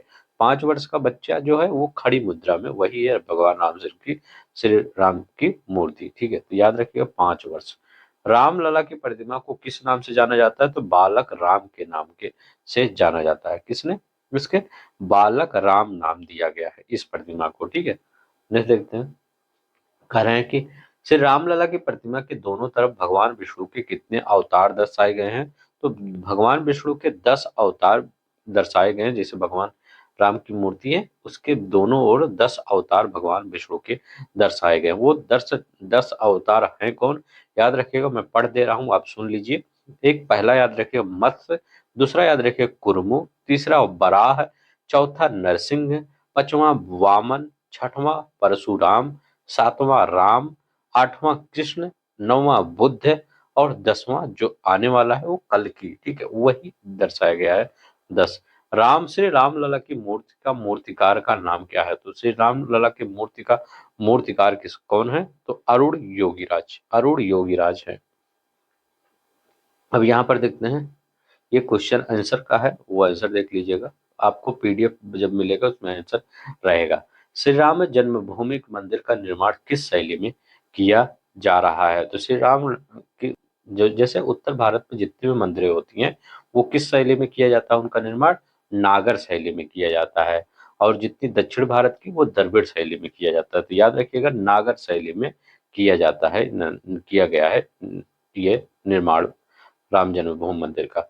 श्री राम जन्मभूमि मंदिर की लंबाई कितनी है, पूछ रहे हैं इसकी लंबाई कितनी है। तो इसकी लंबाई याद रखिएगा, ये अगर पूरब से पश्चिम की ओर देखे तो इसकी लंबाई 380 फीट है और चौड़ाई कितना है, तो चौड़ाई 250 फीट है। ठीक है, और अगर ऊंचाई देखा जाए तो 161 फीट इसकी ऊंचाई है। ठीक है, याद रखेंगे 161 फीट ऊंचाई है। श्री राम जन्मभूमि मंदिर की ऊंचाई कितनी है, तो 161 फीट। ठीक है, मंदिर में कुल कितने खंभे लगे हुए हैं, तो मंदिर में कुल कितने खंभे लगे हुए हैं, 392 खंभे लगे हुए हैं। ये सभी आपके मैगजीन में दिया गया है, हो सकता है यहाँ से क्वेश्चन एक दो बार आ जाए। ठीक है, नेक्स्ट देखते हैं, मंदिर में कितने मंडप होंगे, तो मंदिर में कितने मंडप होंगे ये भी इंपॉर्टेंट है। तो 5 मंडप होंगे। वो 5 मंडप कौन कौन से होंगे, पहला मंडप होगा नृत्य मंडप, याद रखिएगा नृत्य मंडप पहला मंडप होगा। दूसरा रंग मंडप होगा, याद कौन सा, दूसरा मंडप होगा रंग मंडप होगा। तीसरा कौन सा होगा, सभा मंडप, याद रखेंगे सभा, आप ऋग वैदिक काल में सभा समिति पढ़ते होंगे, सभा मंडल होगा। चौथा क्या होगा, प्रार्थना मंडप। ठीक है, प्रार्थना मंडप चौथा होगा। पांचवा क्या होगा, कीर्तन मंडप, याद रखिएगा कीर्तन मंडप, ये पांचवा। तो 5 मंडप यही होंगे, नृत्य रंग सभा प्रार्थना कीर्तन। श्री राम जन्मभूमि, आगे चलते हैं, यहाँ का रहा है कि श्री राम जन्मभूमि मंदिर के निर्माण में किन सामग्रियों का प्रयोग नहीं किया जाएगा, तो किन सामग्रियों का प्रयोग, लोहे का प्रयोग नहीं किया गया है। ठीक है, स्टील का प्रयोग किया गया है। मंदिर के चारों कोनों पर कौन से देवता के मंदिर स्थापित किया जाएगा, तो मंदिर का अगर चारों कोना देख लिया गया तो वहां पर कौन कौन से भगवान की मूर्ति मतलब स्थापित किया जाएगा, तो इसमें भगवान सूर्य की, माँ भगवती की, भगवान शिव की और गणपति की। ठीक है, इन सब की मूर्ति स्थापित किया जाएंगे। ठीक है, नेक्स्ट देखते हैं, यहाँ पे लिखा गया है श्री राम जन्मभूमि मंदिर का मुख्य स्थापित कौन है, आर्किटेक्ट पूछ रहे हैं, मुख्य आर्किटेक्ट कौन है ये श्री राम जन्मभूमि की। तो याद रखिएगा अगर मुख्य आर्किटेक्ट पूछा जाए तो चंद्रकांत सोमपुरा, इनका नाम याद रखेंगे, चंद्रकांत सोमपुरा, यही मुख्य आर्किटेक्ट है। ठीक है, चीफ आर्किटेक्ट चंद्रकांत सोमपुरा है। अब यहाँ पर देखिए, सूर्य तिलक तंत्र का उद्देश्य क्या है, तो जो सूर्य तिलक भगवान राम के माथे पर है उसका क्या है कि जो भगवान राम की मूर्ति है उस पर सूर्य की रोशनी आ सके, क्योंकि अंदर है भगवान राम। अब सूर्य की रोशनी आ नहीं पाएगी, तो इसीलिए वो रिफ्लेक्शन टाइप वो लगा दिया गया है शीशे उसे, ताकि वो अंदर जाके भगवान सूर्य का एकदम नेचुरल तरीके से जाके सूर्य भगवान भी दर्शन कर पाए भगवान श्री रामचंद्र का। ठीक है, तो सूर्य किरणों को मूर्ति पर लाना। ठीक है, अब देखिए, श्री राम जन्मभूमि मंदिर के गर्भगृह में कौन सी प्रतिमा स्थापित की जाएगी, तो ये इसमें गर्भगृह में कौन सी प्रतिमा यहाँ पर स्थापित की जाएगी, तो याद रखेंगे गर्भगृह में कौन सी प्रतिमा स्थापित भी हो गई है यहाँ पर, भगवान राम की बाल रूप की प्रतिमा। ठीक है, तो ये याद रखिएगा ये स्थापित हो गई है, यहाँ की नहीं जाएगी, भगवान राम के बाल रूप की प्रतिमा स्थापित हो गई है। नहीं देखते हैं, यहाँ पे कह रहा अटल बिहारी वाजपेयी सिमडी नहावा सेवा अटल सेतु का उद्घाटन किस दिन किया गया, तो बताइए ये किस दिन किया गया, अच्छा क्वेश्चन है। तो ये कब किस दिन किया गया, तो ये याद रखिएगा इसका उद्घाटन 12 जनवरी 2024 को किया गया। कब, 12 जनवरी 2024 को किया गया। यह सेतु किस दो स्थानों को जोड़ता है, तो ये सेतु किस दो स्थानों को ये जोड़ेगा। ठीक है, तो किन दो स्थानों को जोड़ेगा, तो ये सिवडी और नहावा सेवा, याद रखेंगे यहीं पर सिवडी, याद रखेंगे सिवडी दक्षिण मुंबई है जो, वहां है सिवडी, वहां से प्रारंभ होकर नहावा सेवा नदी, ये मुंबई नहावा सेवा नवी मुंबई जो है वहां पर, नहावा सेवा कहाँ है, नवी मुंबई है यहाँ तक। तो सिवडी और नहावा सेवा के निकट चिल्ले गांव में समाप्त होगा, तो यहाँ से यहाँ तक जोड़ेगा। ठीक है, तो ये याद रखेंगे। नेक्स्ट देखते हैं, इस सेतु की कुल लंबाई कितनी होगी, तो इस सेतु की कुल लंबाई कितनी होगी, 21.8 किलोमीटर एक सेतु की लंबाई है। अब देखिए 84 नंबर क्वेश्चन, अटल सेतु पर कौन सी प्रकार की सामग्री का प्रयोग किया गया है, तो इस पर नाभिकीय रिएक्टर में जो प्रयुक्त सामग्री थी उन्हीं का उपयोग यहाँ पर किया गया है, तो बी वाला आंसर सही होगा। इस सेतु के निर्माण में कितनी मात्रा में इस्पात का प्रयोग किया गया है, तो कितनी मात्रा में इस्पात पर 1.77 लाख मीट्रिक टन इस्पात मतलब स्टील का प्रयोग किया गया है, बी वाला आंसर सही होगा। अब देखिए 86 नंबर का अगर क्वेश्चन देखते हैं, अटल सेतु के निर्माण के बाद मुंबई से नवी मुंबई की यात्रा का समय लगभग कितना होगा, तो मुंबई से नवी मुंबई का समय यात्रा का लगभग, देखिए पहले क्या होता था, लगभग 2 घंटे लग जाता था मुंबई से नवी मुंबई जाने में, लेकिन अब कितना होगा, 15 मिनट में यह समय समाप्त हो जाएगा। ठीक है, कितना, 15 मिनट में यह खत्म हो जाएगा। ठीक है, तो ये याद रखेंगे। अब देखिए स्वच्छ सर्वेक्षण आया था, ये बहुत इंपॉर्टेंट है, हर बार आता है, यहाँ से क्वेश्चन पूछ ही लिया जाता है, तो याद रखिए, ध्यान से पढ़िएगा इसको। ठीक है, स्वच्छ सर्वेक्षण 2023 के परिणाम कब घोषित किए गए, तो इसके परिणाम कब घोषित किए गए, तो याद रखेंगे इसके परिणाम किसके द्वारा घोषित किए गए, तो याद रखेंगे मोदी जी न लगाइएगा, राष्ट्रपति द्रौपदी मुर्मू के द्वारा इनके परिणाम घोषित किए गए। कब परिणाम घोषित किए गए, 11 जनवरी 2024 को घोषित किए गए, बी वाला आंसर सही होगा। स्वच्छ सर्वेक्षण 2013 में कितने शहरों का आकलन किया गया, तो इसमें कितने शहर का आकलन किया गया, मतलब कितने शहरों इसमें शामिल किए गए, तो 4477 इसमें शहर शामिल किए गए, 88 नंबर का आंसर सही होगा। अब देखिए 89 नंबर का क्वेश्चन क्या कहता है, स्वच्छ सर्वेक्षण 2023 में भारत का सबसे स्वच्छ शहर कौन सा घोषित किया गया।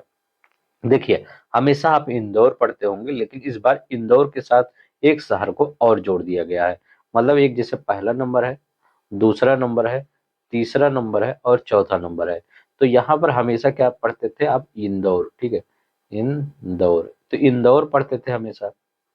ठीक है, इंदौर पढ़ते थे, इसी इंदौर के साथ एक शहर और जोड़ दिया गया है, सूरत। तो याद रखेंगे सबसे स्वच्छ शहर कौन है, तो यहाँ पर दोनों ऑप्शन होना चाहिए, सूरत भी इंदौर भी, तो पहले नंबर पे इंदौर और सूरत है सबसे स्वच्छ शहर में, मतलब पूरी सबसे ज्यादा रैंकिंग में। ठीक है, 1 लाख से अधिक जनसंख्या जहां पर है उसकी श्रेणी में बता रहा हूँ। ठीक है, जहां पर 1 लाख से अधिक जनसंख्या है यही सबसे ज्यादा पूछा भी जाता है, 1 लाख से अधिक, क्योंकि छोटे शहर को उतना नहीं पूछा जाता। ठीक है, तो इंदौर और सूरत।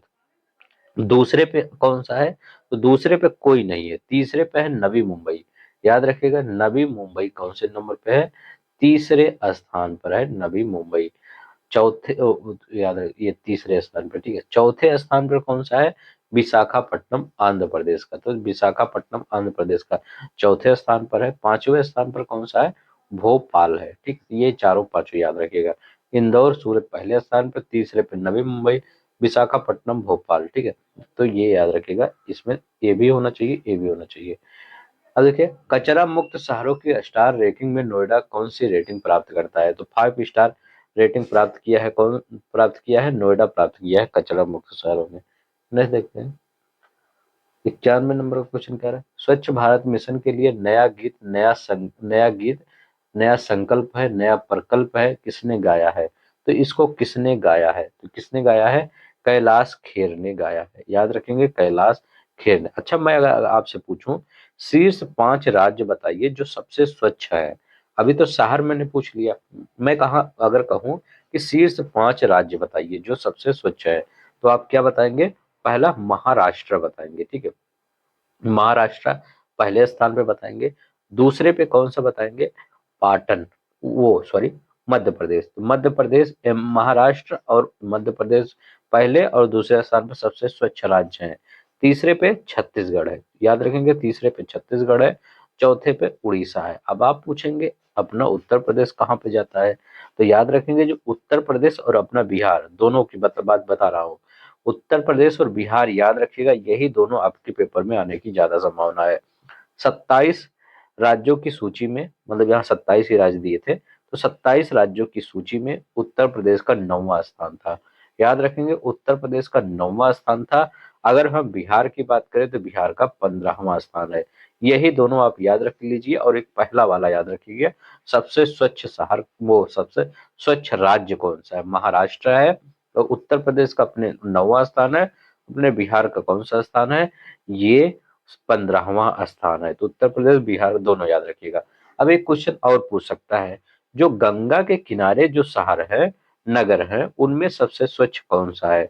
गंगा के किनारे शहर में सबसे स्वच्छ कौन सा है? वाराणसी। मोदी जी का कॉन्स्टिट्यूंसी जहाँ है वही सबसे स्वच्छ शहर है, गंगा के किनारे वाला। इसके बाद प्रयागराज। प्रयागराज भी याद रखिएगा, प्रयागराज कौन से नंबर पे है? प्रयागराज दूसरे नंबर पे स्थित है। कहाँ पर? ये दूसरे नंबर पर प्रयागराज स्थित है, ये भी उत्तर प्रदेश का।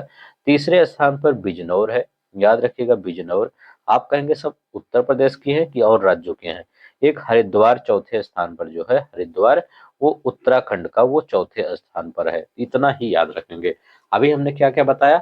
सबसे अच्छा राज्य कौन है स्वच्छता के मामले में? महाराष्ट्र। उत्तर प्रदेश का 9वां स्थान है और 15वां स्थान किसका है? ये बिहार का है, ठीक है। सबसे स्वच्छ शहर जो गंगा के किनारे है वो वाराणसी है, दूसरे पे प्रयागराज है, तीसरे पे बिजनौर है, ठीक है। तो 3 4 याद ही रखिएगा। फिर चौथे पे हरिद्वार, फिर कन्नौज आता है, ठीक है। अब देखिए यहाँ पर अगर मैं पूछूं कि सबसे अच्छा छावनी कंटोनमेंट एरिया जो होता है सबसे अच्छा कौन सा है, तो मध्य प्रदेश का महू छावनी जो होता है सबसे स्वच्छ है, ठीक है। मध्य प्रदेश का महू छावनी सबसे स्वच्छ शहर की श्रेणी में आता है, ठीक है। अगर मैं पूछूं कि सर्वश्रेष्ठ सफाई मित्र सुरक्षित घोषित किया गया है किस राज्य को? सर्वश्रेष्ठ सफाई मित्र सुरक्षित शहर घोषित किया गया है चंडीगढ़ को। अभी आगे आएंगे।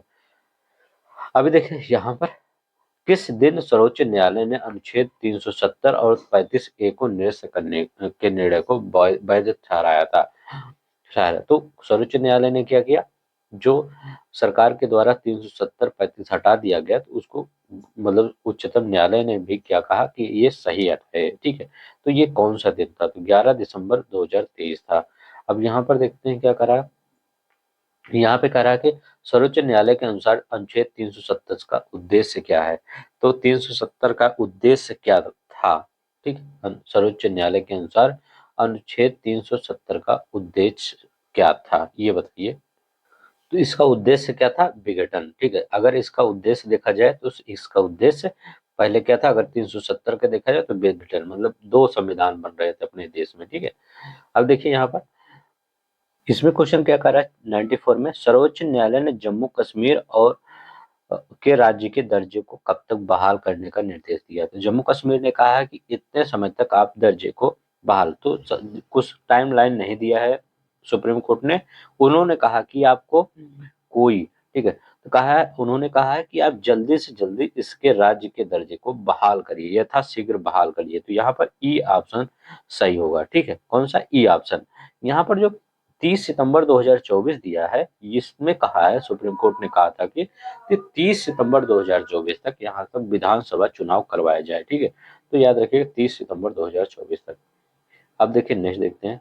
अब नमो ड्रोन दीदी से क्वेश्चन बनता है, नमो ड्रोन दीदी का योजना को कब मंजूरी प्रदान की गई? तो इस योजना को याद रखेंगे कब मंजूरी प्रदान की गई? 29 नवंबर 2023 को, 29 नवंबर 2023 को इसको मंजूरी प्रदान की गई। प्रधानमंत्री महिला किसान ड्रोन केंद्र का शुभारंभ कब किया गया? तो प्रधानमंत्री महिला ड्रोन केंद्र का शुभारंभ 30 नवंबर 2023 को किया गया। कब? 30 नवंबर 2023 को किया गया प्रधानमंत्री के द्वारा, ठीक है, इसका शुभारंभ किया है, ठीक है। नेक्स्ट देखते हैं। अब यह इस योजना के लिए निर्धारित प्रतिव्यय कितना होगा, मतलब कितना पैसा खर्च होगा यहाँ पर? तो कितना होगा? 1261 करोड़ रुपए निर्धारित किया गया है, ठीक है। नेक्स्ट देखते हैं।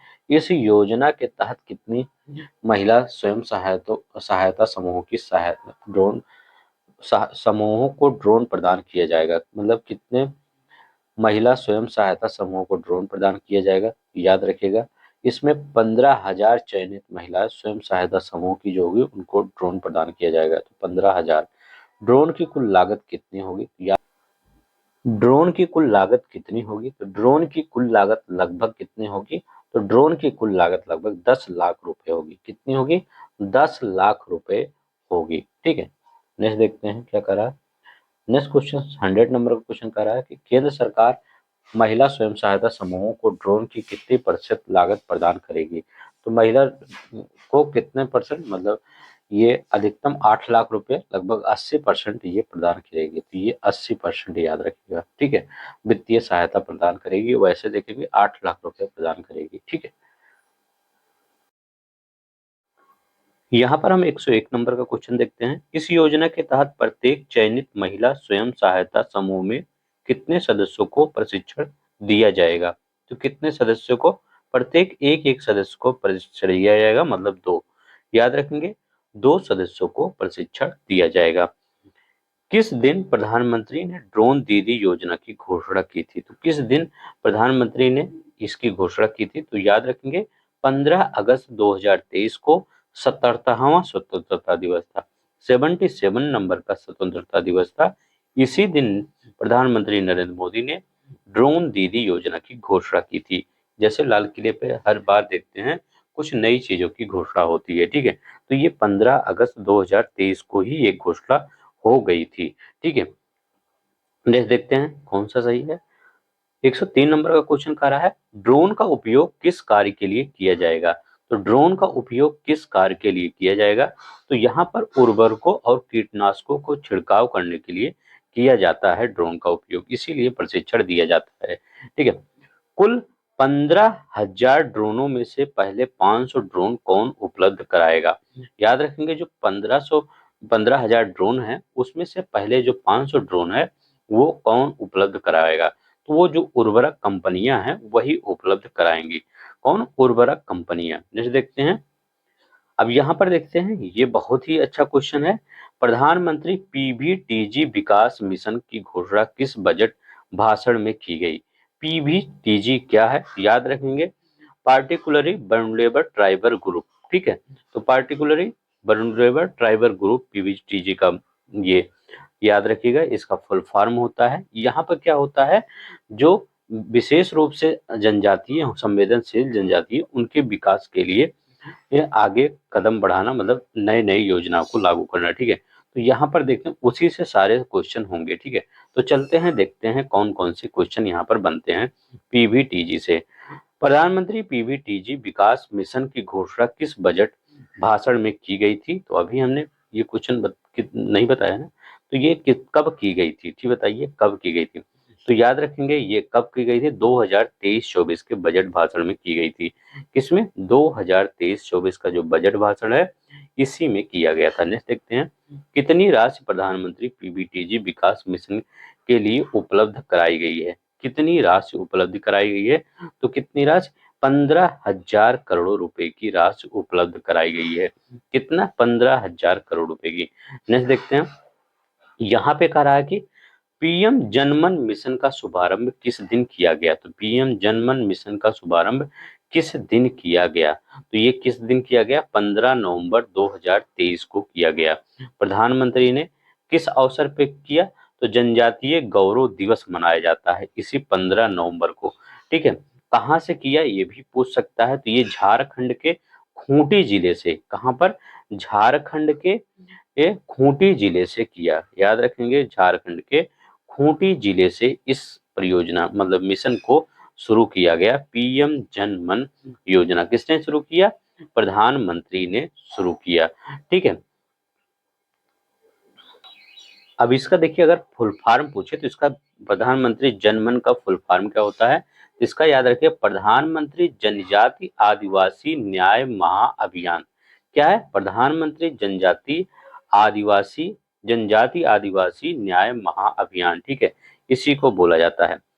कितने मंत्रालय इस मिशन के तहत कार्य करेंगे? तो कितने मंत्रालय इस मिशन के तहत कार्य करेंगे? तो इस मिशन के तहत 9 मंत्रालय काम करेंगे, ठीक है। याद रखेंगे, 9 मंत्रालय कार्य करेंगे। चलते हैं देखते हैं। देखिए 109 नंबर का क्वेश्चन क्या कर रहा है, पीएम जनमन मिशन का मुख्य लक्ष्य क्या है?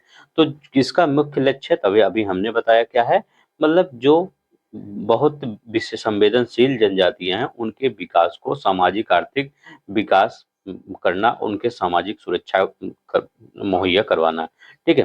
तो पीवीजी समूहों का विकास करना, यही है पीवीटीजी समूहों का विकास करना। इस मिशन के तहत कितने जिलों को 28 लाख से अधिक लोग लाभान्वित होंगे, तो कितने जिलों के 28 लाख से अधिक लोग लाभान्वित होंगे, तो लगभग 220 जिलों की बात की गई है। ठीक है, इसमें अब देखिए यहाँ पर क्वेश्चन करिए, प्रधानमंत्री जनजाति आदिवासी न्याय महाअभियान का उद्देश्य क्या है? इसका उद्देश्य क्या है, वही क्वेश्चन फिर है, पीवीटीजी समूहों का विकास करना। ठीक है, इस मिशन का नोडल मंत्रालय कौन है? मतलब जो वो मंत्रालय यही सब कुछ देखता है, तो इसका नोडल मंत्रालय कौन होगा? समझ सकते हैं, केंद्रीय जनजाति कार्य मंत्रालय इसका नोडल मंत्रालय है। जनजातीय कार्य मंत्रालय इसका नोडल मंत्रालय है, यही सब कुछ देखता है। ठीक है, अब देखते हैं, प्लीज अगर आपको पूरी मैगजीन को मेरे साथ पढ़ना है तो प्लीज इस चैनल को सब्सक्राइब कर दीजिए, वीडियो को लाइक कर दीजिएगा और शेयर भी कर दीजिए। बहुत से ऐसे बच्चे होते हैं जो जब कमेंट करते हैं तो वो देखिए, कभी वो पर्सनल भी हमको कमेंट करते हैं, वैसे भी कमेंट करते हैं, कहते हैं कि सर हमको बहुत लेट हुआ इस मतलब आपका चैनल पाने में। ठीक है, तो उनको थोड़ा सा रिग्रेट होता है, तो प्लीज ऐसा ना हो, अगर आप शेयर करेंगे तो कोई बच्चा रिग्रेट नहीं करेगा। ठीक है, सभी के पास पहुंच जाएगा, उनको पसंद आएगा देखेंगे, नहीं आएगा नहीं आए देखेंगे। ठीक है, लेकिन पहुंच जाना चाहिए। ठीक है, तो प्लीज आप सब शेयर कर दिया करिए, आपके साथ मैं मेहनत करता हूँ, इस मेहनत को सिर्फ इतना ही करिए, शेयर कर दिया करिए। अब यहाँ पर देखिए ये क्वेश्चन क्या कहता है, ऐसे कोई नहीं करवाता पूरे यूट्यूब पे, और मैं कहता हूँ इसी तरह कर लीजिए, आपको पूरी मैगजीन रट जाएगी। ठीक है, एक बार इसको एक बार 2 की स्पीड में पढ़ लीजिए, जैसे मैं पढ़ रहा हूँ इसके ऊपर 2 की स्पीड में लगा दीजिए आप, और इसके बाद क्या करेंगे, जब 2 इसको पढ़ लेंगे ना, आप टेलीग्राम पे जाइए, यही क्वेश्चन, यही सेम टू क्वेश्चन, उसमें ऑप्शन भी नहीं चेंज होगा, यही सेम क्वेश्चन टेलीग्राम के क्विज के फॉर्म में कर लीजिए, आपका सब कुछ एकदम सही हो जाएगा, पूरी तरह से ये मैगजीन रट जाएगी। किस कितने विशेष जनजाति समूहों ने इस मिशन के तहत प्राथमिकता दी? ठीक है, तो कितने विशेष जनजातीय समूहों को इस मिशन के तहत प्राथमिकता दी जाएगी? तो कितने मतलब कितनी जनजातियों को? तो याद रखिएगा लगभग 75, याद रखिएगा 75 जनजातियों को इस मिशन के तहत प्राथमिकता दी जाएगी। पीएम जनमन के तहत शुरू किया गया आईईसी अभियान किस उद्देश्य से है? तो ये जो आईईसी अभियान है ये जो आईईसी अभियान था, इसका आईईसी का फुल फॉर्म क्या होता है? Information education and communication. क्या होता है? Information education and communication. इसका मेन इसमें मतलब ये जो अब प्रधानमंत्री जनमन शुरू किया गया है, इसमें इसका मेन काम क्या है? जो योजनाएं हैं वो कहाँ पर? जनजातीय लोगों तक पहुंचाना, ट्राइबल ग्रुप तक पहुंचाना, जो सरकारी योजनाएं हैं। ठीक है, क्योंकि कई सरकारी योजनाएं नहीं पहुंच पाती, तो आईईसी का यही काम है, सरकारी योजनाओं की पहुंच सुनिश्चित करना। अब देखते हैं यहाँ पर क्या करा है, छत्तीसगढ़ विधानसभा कुल कितनी सीटें हैं? अब देखिए ये जो 5 राज्यों की विधानसभा हुई थी, इसमें से क्वेश्चन बने हैं, तो ये यहाँ पर क्वेश्चन बन जाता है अक्सर। ठीक है, तो पूछा गया है छत्तीसगढ़ विधानसभा में कुल कितनी सीटें हैं? तो छत्तीसगढ़ विधानसभा में कुल कितनी सीटें हैं? 90 सीटें हैं, याद रखेंगे 90 सीटें हैं। यहाँ पर जो 10 सीटें हैं वो अनुसूचित जातियों के लिए, एससी के लिए आरक्षित की गई हैं, और जो 29 सीटें हैं वो अनुसूचित जनजातियों के लिए, एसटी के लिए आरक्षित की गई है, ये याद रखेंगे। ठीक है, छत्तीसगढ़ विधानसभा चुनाव का शुभंकर क्या है? तो इसका शुभंकर क्या है? चुनई चिरई। ठीक है, तो याद रखिएगा चुनई चिरई इसका शुभंकर है, ये पूछ सकता है कि चुनई चिरई क्या है, तो याद रखेंगे छत्तीसगढ़ विधानसभा चुनाव का शुभंकर। अब यहाँ पर ये क्या कह रहा है, छत्तीसगढ़ विधानसभा चुनाव 2023 कितने परसेंट मतदान हुआ? तो इसमें यहाँ पर पूछ रहा है कितने परसेंट मतदान हुआ था, तो यहाँ पर कितने परसेंट मतदान हुआ? तो याद रखिएगा 76.31% मतदान दर्ज किया गया। कितना? 76.31%। अब नेक्स्ट देखते हैं, किस व्यक्ति ने छत्तीसगढ़ के नए मुख्यमंत्री के रूप में शपथ ग्रहण किया? तो कौन है जो नए मुख्यमंत्री के रूप में शपथ ग्रहण किया? विष्णुदेव सहाय। याद रखेंगे विष्णुदेव सहाय, ये छत्तीसगढ़ में है, किसके ये मुख्यमंत्री के रूप में शपथ ग्रहण किए।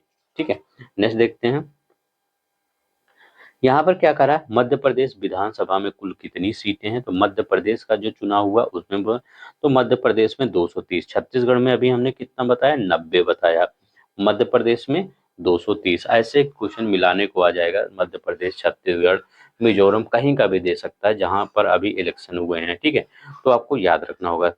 छत्तीसगढ़ विधानसभा सीटें कितनी अनुसूचित जातियों के लिए है? अनुसूचित जातियों मतलब एससी की हम बात कर रहे हैं। अभी हमने कितना बताया, 10 सीटें, तो 10 लगा दीजिए।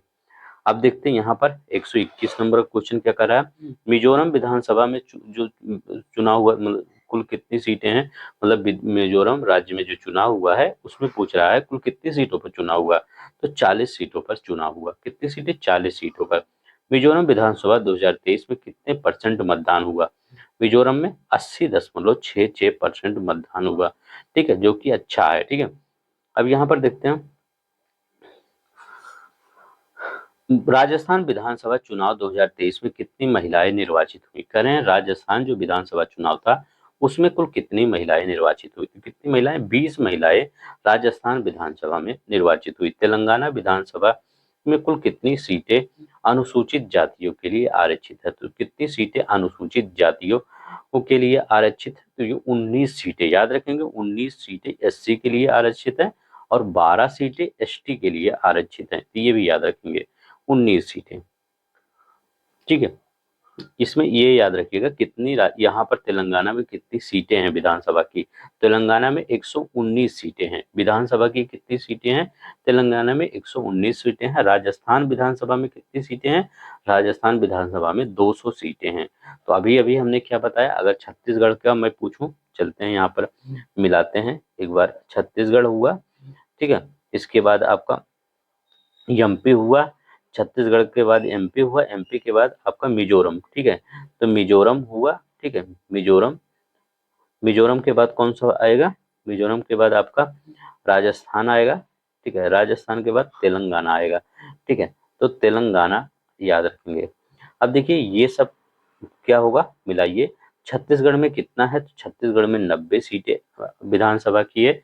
कितना, 90 सीटें विधानसभा की छत्तीसगढ़ में है। अगर मैं मध्य प्रदेश की पूछूं तो मध्य प्रदेश में 230 सीटें हैं। ठीक है, मध्य प्रदेश में कितनी है, 230 सीटें।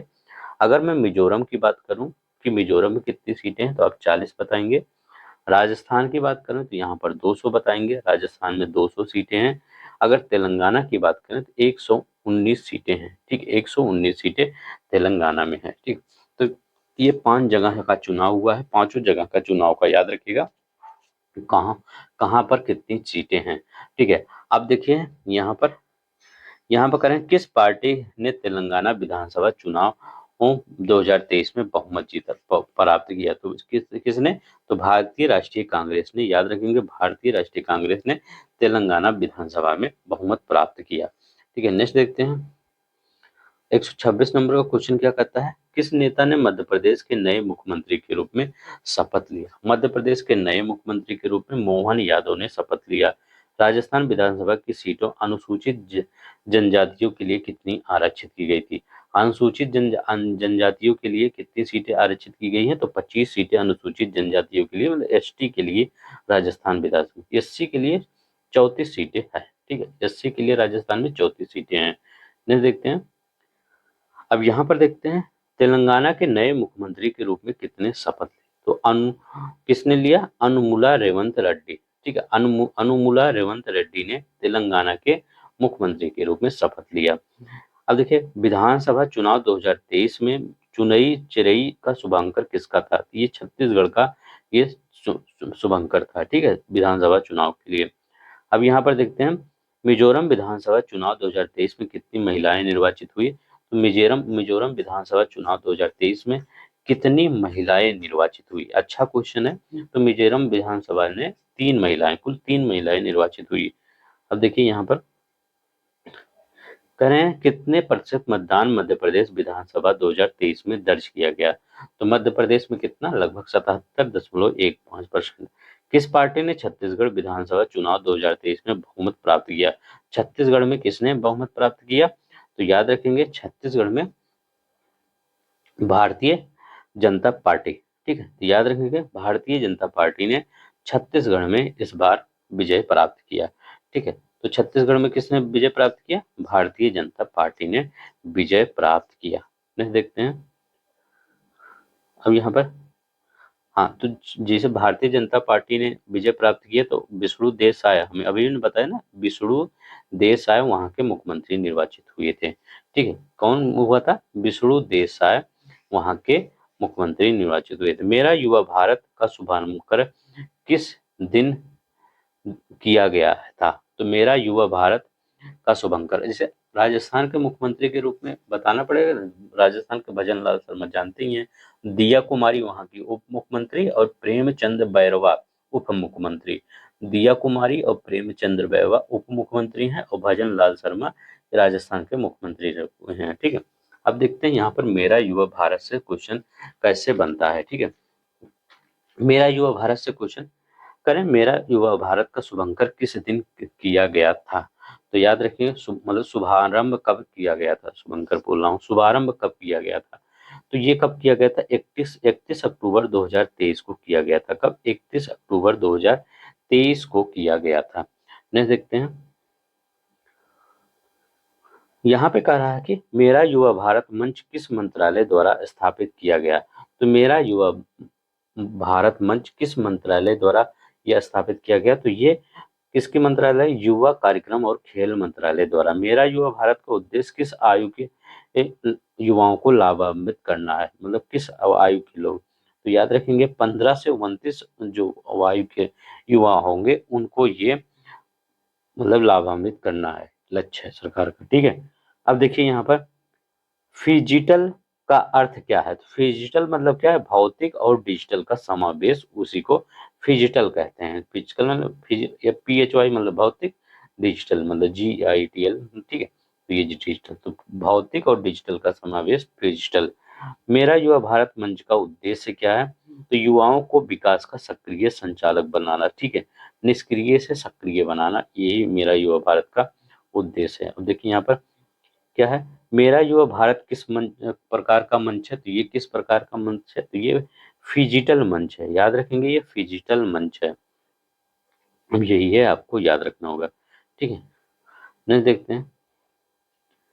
अब यहाँ पर कह रहा है कि मेरा माटी मेरा देश अभियान का समापन कब हुआ? तो मेरा माटी मेरा देश जो ये अभियान है इसका समापन कब हुआ? तो याद रखिएगा, इस अभियान का समापन कब हुआ? तो इसका समापन 31 अक्टूबर 2023 को हुआ। ठीक है, कब क्यों हुआ? अब देखिए, इसका जो ये मेरा माटी मेरा देश अभियान चल रहा था, ये संस्कृत और खेल मंत्रालय द्वारा 9 अगस्त से 31 अक्टूबर 2023 तक चला था। किसने? 9 अगस्त से 31 अक्टूबर 2023 तक चला था। ठीक है, मेरा माटी मेरा देश। ठीक है, इसी मतलब आजादी का अमृत महोत्सव इसी का ही एक भाग था। ठीक है, मेरा माटी मेरा देश अभियान का आयोजन किस मंत्रालय द्वारा किया गया? केंद्रीय युवा और खेल मंत्रालय द्वारा किया गया। ठीक है, तो याद रखेंगे किसके द्वारा किया गया? केंद्रीय मंत्रालय, केंद्रीय युवा और कार्यक्रम और खेल मंत्रालय।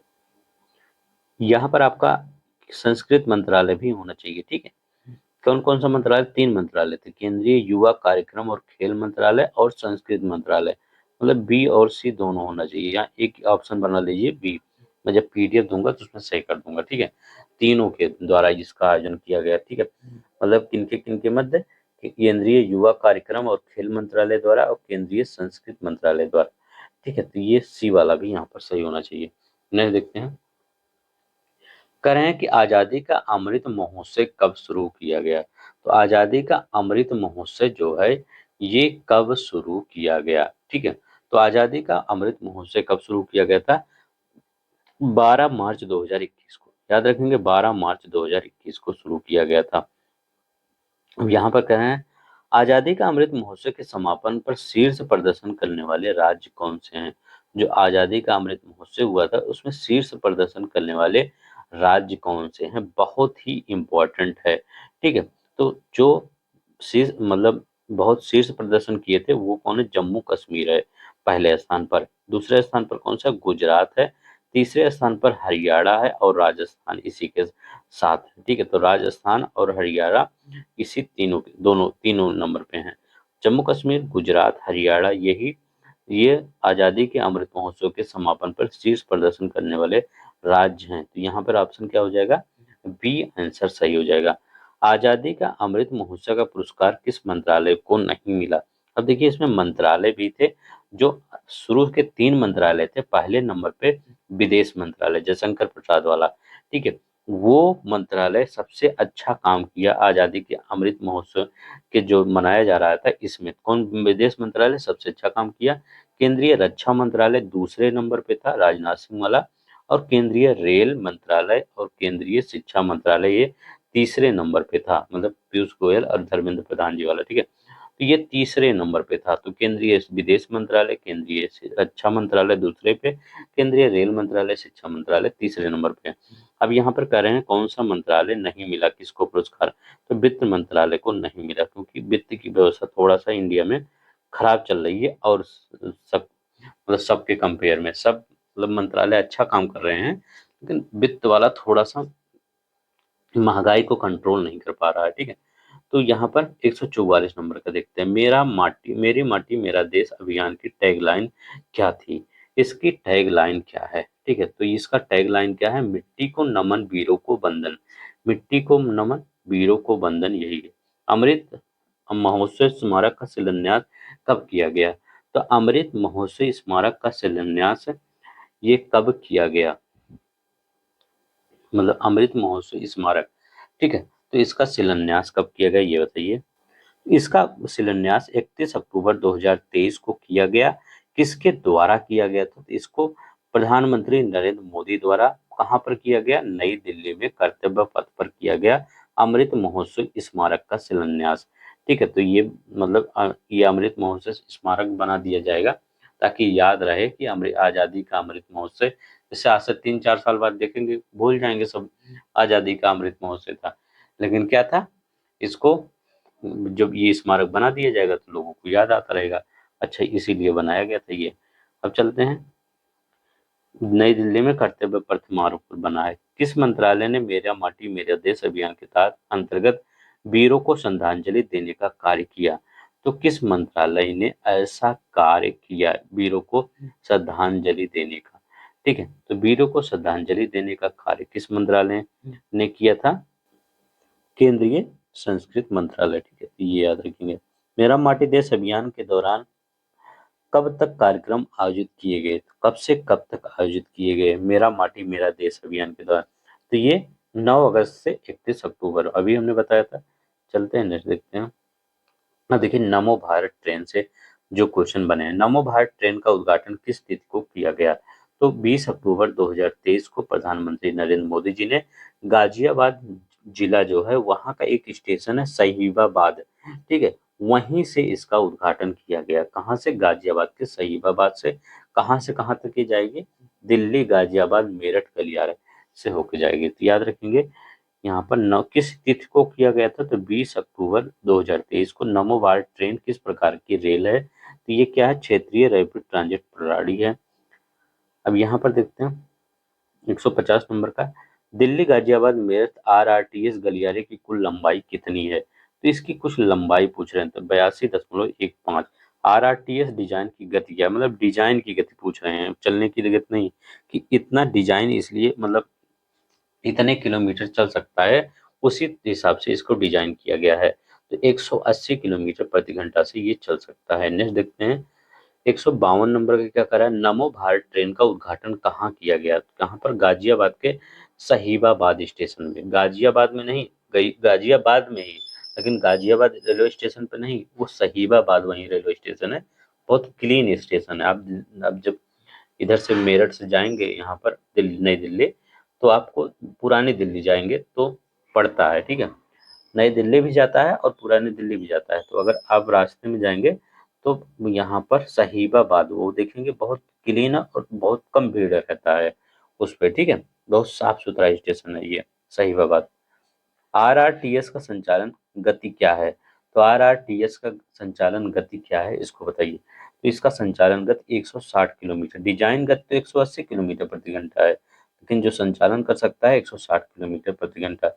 अब देखिए यहाँ पर गंग गंगेर डॉल्फिन का वैज्ञानिक नाम क्या है? तो गंगेर डॉल्फिन का पूछ रहे हैं वैज्ञानिक नाम क्या है? तो गंगेर डॉल्फिन का वैज्ञानिक नाम क्या है? तो इसका नाम है प्लेटनिस्टा गंगीटिका। प्लेटनिस्टा गंगीटिका इसका वैज्ञानिक नाम है। गंगेय डॉल्फिन को किस नाम से भी जाना जाता है? तो और किस नाम से? तो ये इसको किस नाम से जाना जाता है? टाइगर ऑफ द गंगा के नाम से भी जाना जाता है। किसको? टाइगर ऑफ द गंगा के नाम से गंगेय डॉल्फिन को जाना जाता है। अब देखिए यहाँ पर क्या है, गंगेय डॉल्फिन को कब राष्ट्रीय जलीय जीव के रूप में अधिसूचित किया गया? तो ये कब राष्ट्रीय जलीय जीव के रूप में अधिसूचित किया गया था? तो केंद्र सरकार के द्वारा मई 2010 में गंगा नदी डॉल्फिन को राष्ट्रीय जलीय जीव नेशनल एक्वेटिक एनिमल के रूप में अधिसूचित किया गया था। तो मई 2010। घोल मछली किस का वैज्ञानिक नाम क्या है? तो जो घोल मछली है ये गुजरात की राज्य मछली घोषित की गई। तो इसका वैज्ञानिक नाम पूछ रहे हैं कि इसका वैज्ञानिक नाम क्या है? तो इसका वैज्ञानिक नाम है प्रोटीनिविया डाइकैंथस। याद रखिएगा, प्रोटीनिविया डाइकैंथस। बी वाला आंसर सही हो जाएगा। ठीक है, तो देखिए नेक्स्ट देखते हैं।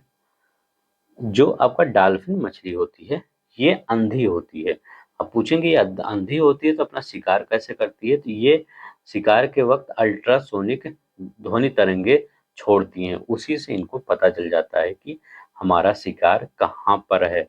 ठीक है, तो याद रखिएगा। इसी के बारे में एक और याद रखेंगे कि 2019 में पंजाब द्वारा सिंधु नदी की डॉल्फिन को राज्य का जलीय पशु घोषित किया गया। किसके द्वारा? 2019 में। ठीक है, 2019 में 2019 में पंजाब के द्वारा सिंधु नदी की जो डॉल्फिन है, ये गंगा नदी की हम बात कर रहे हैं, जो भारत का जलीय जीव घोषित किया गया, उसमें वहां पर सिंधु नदी की जो डॉल्फिन है उसको जलीय जीव घोषित किया गया था। लेकिन 2008 में क्या हुआ था ये भी याद रखेंगे।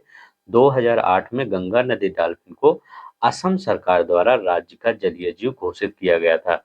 मतलब असम सरकार ने पहले ही कर दिया था, हमारे देश मतलब केंद्र सरकार ने बाद में किया। 2008 में असम सरकार ने पहले ही जलीय जीव घोषित कर दिया और 2019 में पंजाब ने सिंधु नदी डॉल्फिन को जलीय जीव राज्य का घोषित किया और 2010 में भारत ने किया था। घोल मछली किस राज्य की राज्य मछली के रूप में घोषित किया गया? गुजरात। अब देखिए, आईयूसीएन की लाल सूची में गंगा नदी डॉल्फिन को किस में रखा गया? तो संकटाग्रस्त, मतलब बहुत संकट में है। ठीक है, इनकी पर विलुप्त होने की प्रजातियों की श्रेणी में आ गई हैं। अब देखिए 160 नंबर का, गंगा नदी डॉल्फिन संरक्षण के लिए किस परियोजना की घोषणा की गई थी? तो गंगा नदी डॉल्फिन की संरक्षण के लिए किस परियोजना की संरक्षण के लिए किस परियोजना की घोषणा की गई थी? तो याद रखेंगे कौन सा परियोजना, कौन सा परियोजना की घोषणा की गई थी? Project dolphin. ठीक है, तो सिंपल ही प्रोजेक्ट डॉल्फिन ही होगा। अब यहाँ पर देखते हैं 161 नंबर का क्वेश्चन। भारतीय भेषज संहिता आईपी को कौन प्रकाशित करता है?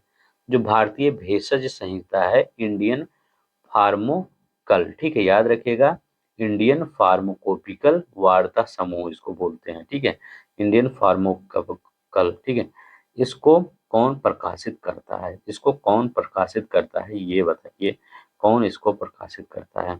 भेषज संहिता आयोग, केंद्रीय स्वास्थ्य मंत्रालय, भारतीय चिकित्सा परिषद या भारतीय दवा प्रशासन? ये कौन प्रस्तुत करता है? भारतीय भेषज संहिता आयोग करता है। भारतीय भेषज संहिता आयोग, याद रखिएगा, भारतीय भेषज संहिता आयोग। इसको इंग्लिश में क्या कहते हैं? Indian pharmacopoeial commission. याद रखिएगा, इंडियन फार्माकोपिकल का गठन किस उद्देश्य से किया गया है? ये किस लिए इसका गठन किया गया है? तो इसका गठन इसलिए किया गया है, देश में जो दवाओं के मानकों का निर्धारण करने के लिए इस आयोग का किया गया है। तो देश में जो दवा है उनको देखना कि जैसे क्या हुआ था, ये अभी आप न्यूज में सुने होंगे, अफ्रीका में कुछ जो उस कफ सिरप था उसको कई बच्चे पी लिए थे और वो इंडियन कंपनियों के द्वारा बनाया गया था और कई बच्चे मारे गए थे। ठीक है, तो इससे क्या होता है, इंटरनेशनल स्तर पर भारत की वो फार्मास्यूटिकल कंपनियां थोड़ा सा मतलब बदनाम हो जाती हैं। इसीलिए उसको निर्धारण करके मानक तैयार करने के लिए इसको गठित किया गया। ठीक है, इस कमीशन को, तो दवाओं के मानकों का निर्धारण करना, तो बी वाला सही होगा। यहाँ पर क्या है, पीडीजी की वार्षिक बैठक 2023 कहाँ आयोजित की गई? पीडीजी की वार्षिक बैठक 2023 कहाँ पर आयोजित की गई? बताइए ये कहाँ कौन सी 2023 की बैठक, तो ये कहाँ पर आयोजित की गई थी, तो ये हैदराबाद में, याद रखिएगा हैदराबाद में संपन्न हुई थी। ठीक है, याद रखिएगा कहाँ पर, हैदराबाद। पीडीजी किस प्रकार की संस्थाएं शामिल हैं, तो पीडीजी में किस प्रकार की, अमेरिकी, यूरोपीय और जापानी फार्माकोपिकल शामिल हैं। ठीक है, तो याद रखिएगा पीडीजी में अमेरिकी, जापानी और कौन सी, यूरोपीय फार्माकोपिकल शामिल है। नेक्स्ट देखते हैं, यहाँ कर है समक्का सरक्का जठारा किस जनजातीय समुदाय द्वारा आयोजित किया जाता है। अब देखिए ये क्या है, एक मेला है। ठीक है, इस मेले को वहाँ जो आंध्र प्रदेश की जनजातियां हैं, कोया जनजाति, इन्हीं के द्वारा इसका आयोजन किया जाता है हर साल। इसको वहाँ का कुंभ मेला भी कहते हैं यहाँ। ठीक है, तो आंध्र प्रदेश का वहाँ महाकुंभ इसी को बोला जाता है। तो किसके द्वारा, कोया जनजाति के द्वारा ये आयोजित किया जाता है मेला, सरक्का जठारा मेला। ठीक है, समक्का सरक्का जठारा में। अब इसी पर एक केंद्रीय विश्वविद्यालय भी बना है, तो उसी के बारे में सब कुछ दिया गया है। समक्का सरक्का जठारा किस प्रकार का मेला है, तो ये एक जनजातीय मेला है। ठीक है, क्योंकि कोया जनजाति द्वारा इसको आयोजित किया जाता है। यहाँ पर देखते हैं क्या है, समक्का सरक्का केंद्रीय जनजातीय विश्वविद्यालय की स्थापना के लिए किस अधिनियम में संशोधन किया गया, तो यहाँ पर किस अधिनियम में पूछ रहे हैं, संशोधन किया गया, तो किस अधिनियम में, केंद्रीय विश्वविद्यालय अधिनियम में 2009 में संशोधन किया गया, सेंट्रल यूनिवर्सिटी एक्ट 2009, इसी में संशोधन किया गया। समक्का सरक्का जठारा कब मनाया जाता है, तो ये मतलब ये कब मनाया जाता है, तो ये द्विवार्षिक मेला हर 2 साल के बाद होता है। कहाँ पर, तेलंगाना के मुलुगु जिले में होता है। ठीक है, कहाँ पर, तेलंगाना के मुलुगु जिले में मेदराम गांव में ये आयोजित किया जाता है। अब देखिए, समका सरक्का केंद्रीय जनजातीय विश्वविद्यालय कहाँ स्थापित किया गया, तो ये कहाँ पर किया गया स्थापित, मुलुगु जिले में किया गया। कहाँ पर, मुलुगु जिले में ये मेला आयोजित किया जाता है। अब देखिए नेक्स्ट देखते हैं, लाइफ लाइफ का तात्पर्य क्या है, तो लाइफ का तात्पर्य क्या है, लाइफ स्टाइल फॉर इन्वायरमेंट। याद रखेंगे लाइफ का तात्पर्य क्या है, life style for environment. Mission life की औपचारिक शुभारंभ कब हुआ था, 171 नंबर क्वेश्चन का था, मिशन लाइफ की औपचारिक शुभारंभ कब हुआ, तो इसका मिशन लाइफ का औपचारिक शुभारंभ कब हुआ था, तो याद रखेंगे 20 अक्टूबर 2022 को। याद रखेंगे 20 अक्टूबर 2022 को प्रधानमंत्री नरेंद्र मोदी द्वारा एकता नगर गुजरात से, ठीक है, स्टैचू ऑफ यूनिटी से मिशन लाइफ की औपचारिक शुभारंभ किया था। ठीक है, कब, एकता नगर गुजरात से स्टैचू ऑफ यूनिटी से मिशन लाइफ की औपचारिक घोषणा किया गया था। ठीक है, तो याद रखेंगे यहाँ पर 20 अक्टूबर 2023 से। अब देखिए इसको, जो इसका घोषणा किया गया, इसका उद्देश्य क्या था, तो इसका उद्देश्य था वर्ष 2028 तक भारत में न्यूनतम 80% गांवों को स्थानीय शहरी निकायों को पर्यावरण अनुकूल बनाने का लक्ष्य निर्धारित किया गया। ठीक है, अभी आगे हम दिखाएंगे इसके बारे में। यहाँ पर 172 नंबर का, भारत में न्यूनतम कितने परसेंट गांवों को पर्यावरण अनुकूल बनाने का प्रस्ताव है, तो न्यूनतम 80%। ठीक, अभी हमने बताया 80%। ट्रिबल फॉर लाइफ कार्यक्रम किस अवसर पर लॉन्च किया गया था, तो ट्रिबल फॉर लाइफ जो इसी के तहत आता है। ठीक है, तो ट्रिबल फॉर लाइफ किसके तहत, 27 सितंबर 2023 को इसको लॉन्च किया गया था। किसके द्वारा, पर्यटन मंत्रालय, भारत सरकार ने पर्यटन दिवस के अवसर पर। ठीक है, 27 सितंबर को पर्यटन दिवस, विश्व पर्यटन दिवस मनाया जाता है। इसी समय क्या, पर्यटन ट्रिबल फॉर लाइफ ये सब मतलब लॉन्च किया गया था, इसके द्वारा, इसी के द्वारा। अब इस कार्यक्रम को केंद्रीय पर्यावरण, वन और जलवायु परिवर्तन मंत्रालय, संयुक्त राष्ट्र विश्व पर्यटन संगठन UNWTO और संयुक्त राष्ट्र पर्यावरण कार्यक्रम UNEP के भागीदारी से ये शुभारंभ किया गया, ट्रिबल फॉर लाइफ। तो अभी हमने क्या क्या बताया, किसके द्वारा, जो केंद्रीय पर्यावरण वन जलवायु मंत्रालय है वो एक याद रखिएगा, दूसरा कौन सा है, UNWTO, तीसरा क्या याद रखेंगे, UNEP। ठीक है, इन तीनों की भागीदारी से ये प्रारंभ किया गया। ठीक, तो पहला मंत्रालय है और UNWTO और UNEP के साथ। तो ये किस अवसर पर लॉन्च किया, विश्व पर्यटन दिवस के अवसर पर। अब यहाँ पर देखते हैं, स्वच्छता के लिए ट्रिबल फॉर लाइफ अभियान का उद्देश्य क्या है? तो स्वच्छता के लिए ट्रिबल फॉर लाइफ का उद्देश्य क्या है? तो ग्रामीण पर्यटन को बढ़ावा देना। ठीक है, क्या है? ग्रामीण पर्यटन को बढ़ावा देना इसका मेन उद्देश्य है। ठीक है, अब देखिए, कुल कितने गांवों को सर्वश्रेष्ठ पर्यटन ग्राम पुरस्कार से सम्मानित किया गया? तो बताइए, कुल कितने गांवों को किया गया? ठीक है, तो कुल कितने गांवों को किया गया? तो याद रखेंगे, कुल 35 गांवों को पुरस्कृत किया गया। 176 सर्वश्रेष्ठ ग्राम पर्यटन ग्राम प्रतियोगिता का उद्देश्य क्या है? तो इसका प्रतियोगिता का उद्देश्य क्या है, ये क्यों करवाया जाता है? तो सांस्कृतिक विरासत के संरक्षण के लिए, जो सांस्कृतिक विरासत है उसके संरक्षण के लिए। हल्दी हल्दी का वनस्पतिक नाम क्या है? क्वेश्चन कर रहा है, हल्दी का वनस्पतिक नाम क्या है? कुरकुरमा लौंगा। ठीक है, याद रखिएगा, कुरकुरमा लौंगा है इसका वनस्पतिक नाम। इसके किस प्रकार का, मतलब किस प्रकार के कुल का पौधा है? तो यह जिंजीब्रेसी कुल का पौधा है। किसका? जिंजीब्रेसी कुल का पौधा है। ये इसका वनस्पतिक नाम यही है। राष्ट्रीय हल्दी बोर्ड का गठन कब अधिसूचित किया गया? तो ये कब अधिसूचित किया गया? 4 अक्टूबर 2023 को अधिसूचित किया गया। नेक्स्ट देखते हैं, एक राष्ट्रीय हल्दी बोर्ड का प्रमुख कार्य क्या है? तो राष्ट्रीय हल्दी बोर्ड का प्रमुख कार्य क्या है? तो इसका प्रमुख कार्य बहुत से कार्य हैं, जैसे इस हल्दी के विषय में लोगों को जागरूकता बढ़ाना, हल्दी की खपत को बढ़ाना। मेन सबसे ये है, हल्दी के खपत को बढ़ाना, लोगों को हल्दी को मतलब ज़्यादा से ज़्यादा कंज्यूम कर सके उसके लिए प्रेरित करना, इसका अनुसंधान करना, रिसर्च करना। ठीक है, इसके विकास को बढ़ावा देना। तो यही याद रखिएगा, हल्दी के खपत को भी बढ़ाना इसका कार्य है। राष्ट्रीय हल्दी बोर्ड का इसलिए गठन किया गया। राष्ट्रीय हल्दी बोर्ड के माध्यम से भारत द्वारा हल्दी निर्यात का लक्ष्य 2030 तक कितना बिलियन डॉलर है? तो कितना करना है लक्ष्य? तो 1 बिलियन डॉलर। ने देखते हैं क्या करा, 181 नंबर का रहा है, हल्दी में उपस्थित प्रमुख जैव सक्रिय यौगिक कौन सा है? तो हल्दी में जो प्रमुख जैव सक्रिय यौगिक है उसका नाम क्या है? तो करक्यूमिनाइड। याद रखिएगा, करक्यूमिनाइड। बी, महिला आरक्षण विधेयक को संविधान के किस संशोधन द्वारा प्रस्तुत किया गया? अब देखिए, यहाँ पर दो चीजें आती हैं। ठीक है, पहला क्वेश्चन कहता है महिला आरक्षण विधेयक को संविधान के किस संशोधन द्वारा प्रस्तुत किया गया? एक वर्ड आप याद रखे होंगे, बार बार आपको कंफ्यूज होगा। एक से एक होता है 128वां, ठीक है, अमेंडमेंट बिल। जो ये है 128वां क्या है? अमेंडमेंट बिल है। और जो ये यहाँ पर 106वां नंबर है, ये कॉन्स्टिट्यूशन अमेंडमेंट एक्ट है। तो दोनों में अंतर समझिएगा, ये एक्ट है और ये है बिल।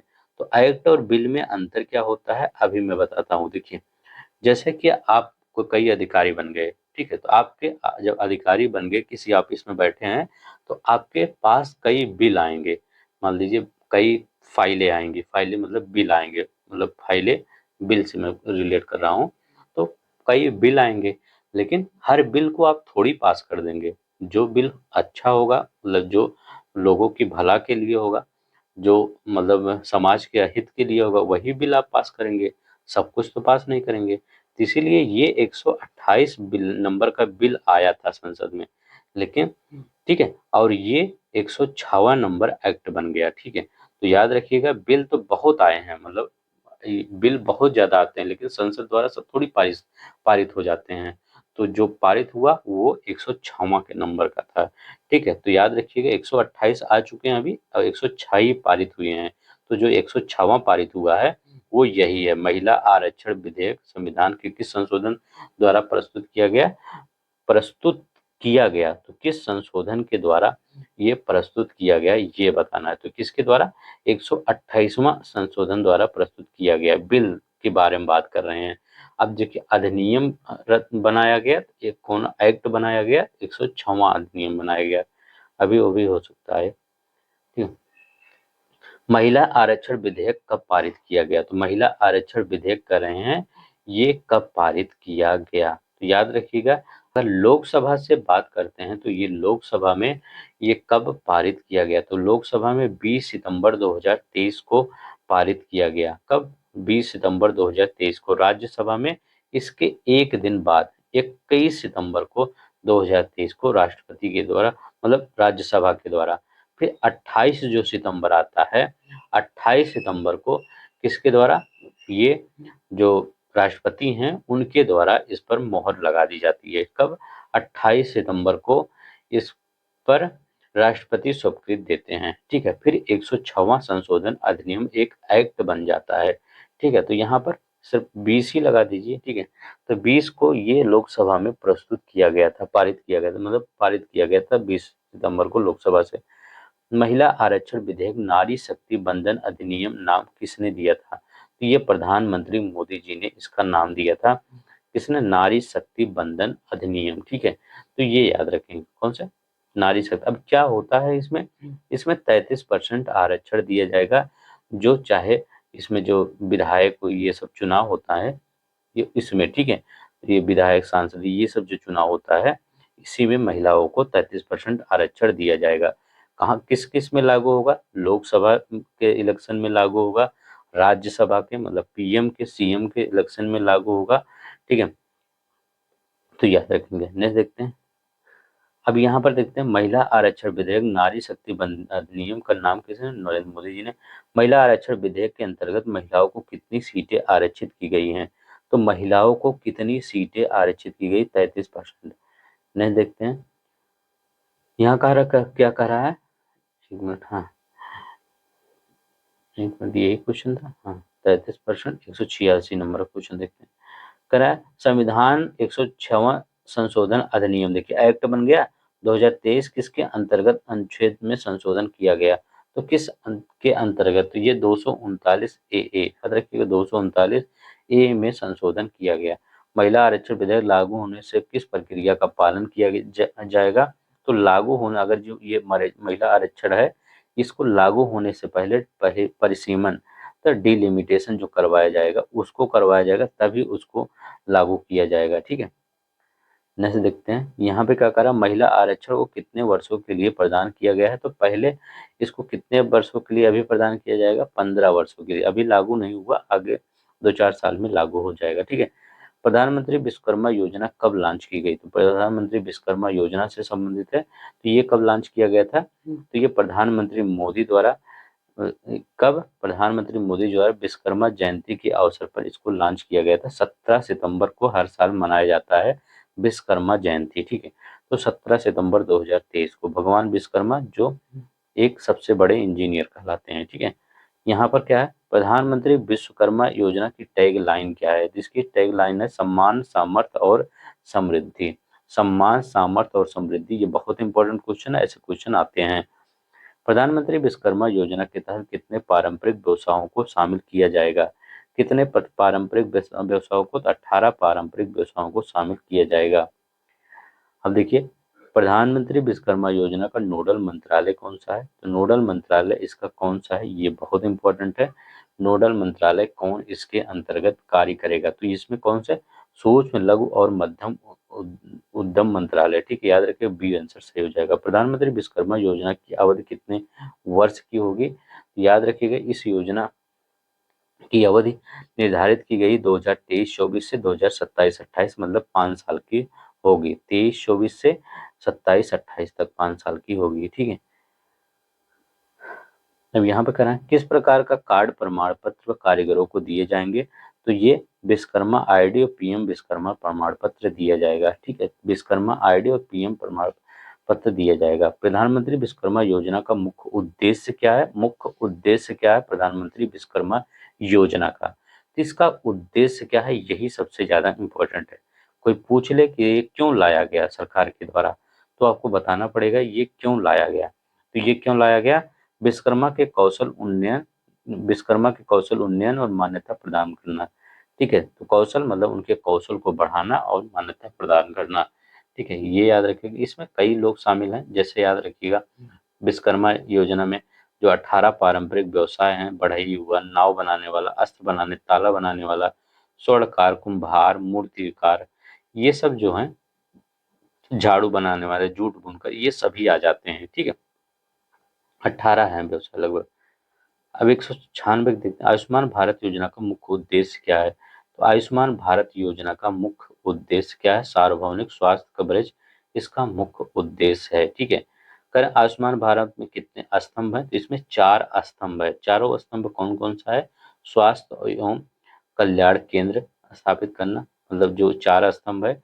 प्रधानमंत्री जन आरोग्य योजना जो आया था वो भी इसी में आता है, ये इसका एक स्तंभ है। प्रधानमंत्री आयुष्मान भारत अवसंरचना मिशन, ठीक है, तो ये भी इसी का मिशन है। प्रधानमंत्री आयुष्मान भारत डिजिटल मिशन, ये भी इसी का मिशन है। ठीक है, तो ये याद रखिए कौन कौन सा हम बताया, स्वास्थ्य एवं कल्याण केंद्र, HWCS, ठीक है। प्रधानमंत्री, मैं लिख ही देता हूँ, इसके 4 स्तंभ कौन कौन से, तो एक याद रखिएगा HWCS है। दूसरा कौन है? PM जन आरोग्य योजना, जन आरोग्य योजना, ठीक है। तीसरा कौन है? प्रधानमंत्री आयुष्मान भारत अवसंरचना मिशन, तो PM अभीम, ठीक है, BHIM, ठीक है, ABHIM, ठीक है। अब ये और दूसरा क्या है? प्रधानमंत्री भारत डिजिटल मिशन, PMABDM, क्या है? Ayushman Bharat digital mission. ये चारों स्तंभ हैं। ये इसके पूछ सकता है आयुष्मान के कितने स्तंभ? 4 स्तंभ बताएंगे। आयुष्मान भव अभियान का शुभारंभ कब किया गया? तो आयुष्मान भव अभियान का शुभारंभ इसका कब किया गया? ठीक है, तो ये कब किया गया? 13 सितंबर 2023 को किया गया आयुष्मान भव और अभियान का। तो ये किसके द्वारा किया गया? राष्ट्रपति द्रौपदी मुर्मू के द्वारा। कहाँ से किया गया? गांधीनगर गुजरात से वर्चुअल माध्यम से किया गया, मतलब टीबी के थ्रू। आयुष्मान भारत योजना की एक मुख्य पहल क्या है? इसकी मुख्य एक पहल क्या है? तो इसका मुख्य पहल क्या है? प्रधानमंत्री जन आरोग्य योजना, ठीक है, इसी का एक पहल अभी हमने बताया था, प्रधानमंत्री जन हेल्थ एंड वेलनेस सेंटर और भारत डिजिटल मिशन, ये सब है। ठीक है, तो ये याद रखिएगा। नेक्स्ट देखते हैं, आयुष्मान भव अभियान का उद्देश्य क्या है? इसका उद्देश्य क्या है? स्वास्थ्य सेवाओं की कवरेज सुनिश्चित करना। यहाँ पर देखते हैं क्या करा है कि सतत विकास लक्ष्य 2000, वो सतत विकास लक्ष्य 3 पर फोकस कौन करता है? जो सतत विकास लक्ष्य है वो गरीबी वो सॉरी अच्छे स्वास्थ्य और कल्याण की बात करता है। ठीक है, तो अच्छे स्वास्थ्य और कल्याण की बात कौन करता है? लक्ष्य 3, गोल 3। आयुष में जो 17 गोल है उसमें तीसरा गोल करा है। ठीक है, आयुष्मान भारत योजना किस नीति के तहत लॉन्च किया गया था? तो ये किस नीति के तहत आयुष्मान भारत योजना को लॉन्च किया गया था? तो ये किस नीति के तहत लॉन्च किया गया था? तो राष्ट्रीय स्वास्थ्य नीति 2017 के तहत ये लॉन्च किया गया था, राष्ट्रीय स्वास्थ्य नीति 2017 के तहत। अब यहाँ पर देखते क्या है, सांची को किस कारण से प्रसिद्ध माना जाता है? तो सांची को किस कारण से प्रसिद्ध माना जाता है? उसके बौद्ध स्मारकों से। सांची को भारत का पहला सौर शहर कब घोषित किया गया? तो सांची का भारत का पहला सौर शहर कब घोषित किया गया? 6 सितंबर 2023 को। कब? 6 सितंबर 2023 को भारत का पहला सौर शहर घोषित किया गया। नेक्स्ट देखते हैं, यहाँ पे कह रहा है कि सांची के निकट किस स्थान पर 3 मेगावाट क्षमता की सौर परियोजना स्थापित की जाएगी? तो सांची के निकट नागौरी, याद रखेंगे नागौरी में, सांची के निकट यही नागौरी है, यहीं पर स्थापित किया जाएगा। ठीक है, नेक्स्ट देखते हैं, मोढेरा को कब भारत का 24x7 सौर ऊर्जा संचालित घोषित किया गया? तो मोदी के द्वारा 911 अक्टूबर 2022 को प्रधानमंत्री मोदी जी ने गुजरात का दौरा किया था और इसको क्या किया था? सौर ऊर्जा संचालित गांव घोषित किया था 9 से 11 अक्टूबर 2022 को। ठीक है, तो ये बी वाला आंसर सही हो जाएगा। नेक्स्ट देखते हैं क्या कह रहा है, करा सांची के सौर शहर बनने से कार्बन डाइऑक्साइड उत्सर्जन में कितनी टन की कमी होगी? तो मतलब सांची जो ये बन जाएगा सौर शहर, तो ये कितनी टन की कमी हो जाएगी? तो याद रखिएगा सौर शहर बनने से, अभी मतलब बन गया है, कितने टन की? 14,000 टन। ठीक है, तो याद रखेंगे 14,000 टन की कटौती होगी कार्बन डाइऑक्साइड के उत्सर्जन में। ठीक है, नहीं देखते हैं, बस इतना ही क्वेश्चन था। अगर आपको पसंद आया होगा तो प्लीज लाइक कर दीजिए, शेयर कर दीजिए। अब क्या करिएगा, एक बार जो हमने पूरा राष्ट्रीय पढ़ा दिया है, एक बार मैगजीन जरूर खोलिएगा, आपको दिखेगा कि हाँ हाँ यहाँ पर कौन कौन सा क्वेश्चन बनाया गया है। ठीक है, तो आज के लिए बस इतना ही। आप सब लाइक शेयर सब्सक्राइब करिएगा, बस यही कर दीजिए। यहाँ पर सब कुछ फ्री मिलता है। इसका क्विज टेलीग्राम पर जरूर ज्वाइन कर लीजिए, वहाँ पर यही क्वेश्चन का यूज़ करते रहिए ताकि आपको रट जाए हर चीज़। ठीक है, तो आज के लिए बस इतना ही। अपना ख्याल रखिएगा। जय हिंद, जय भारत।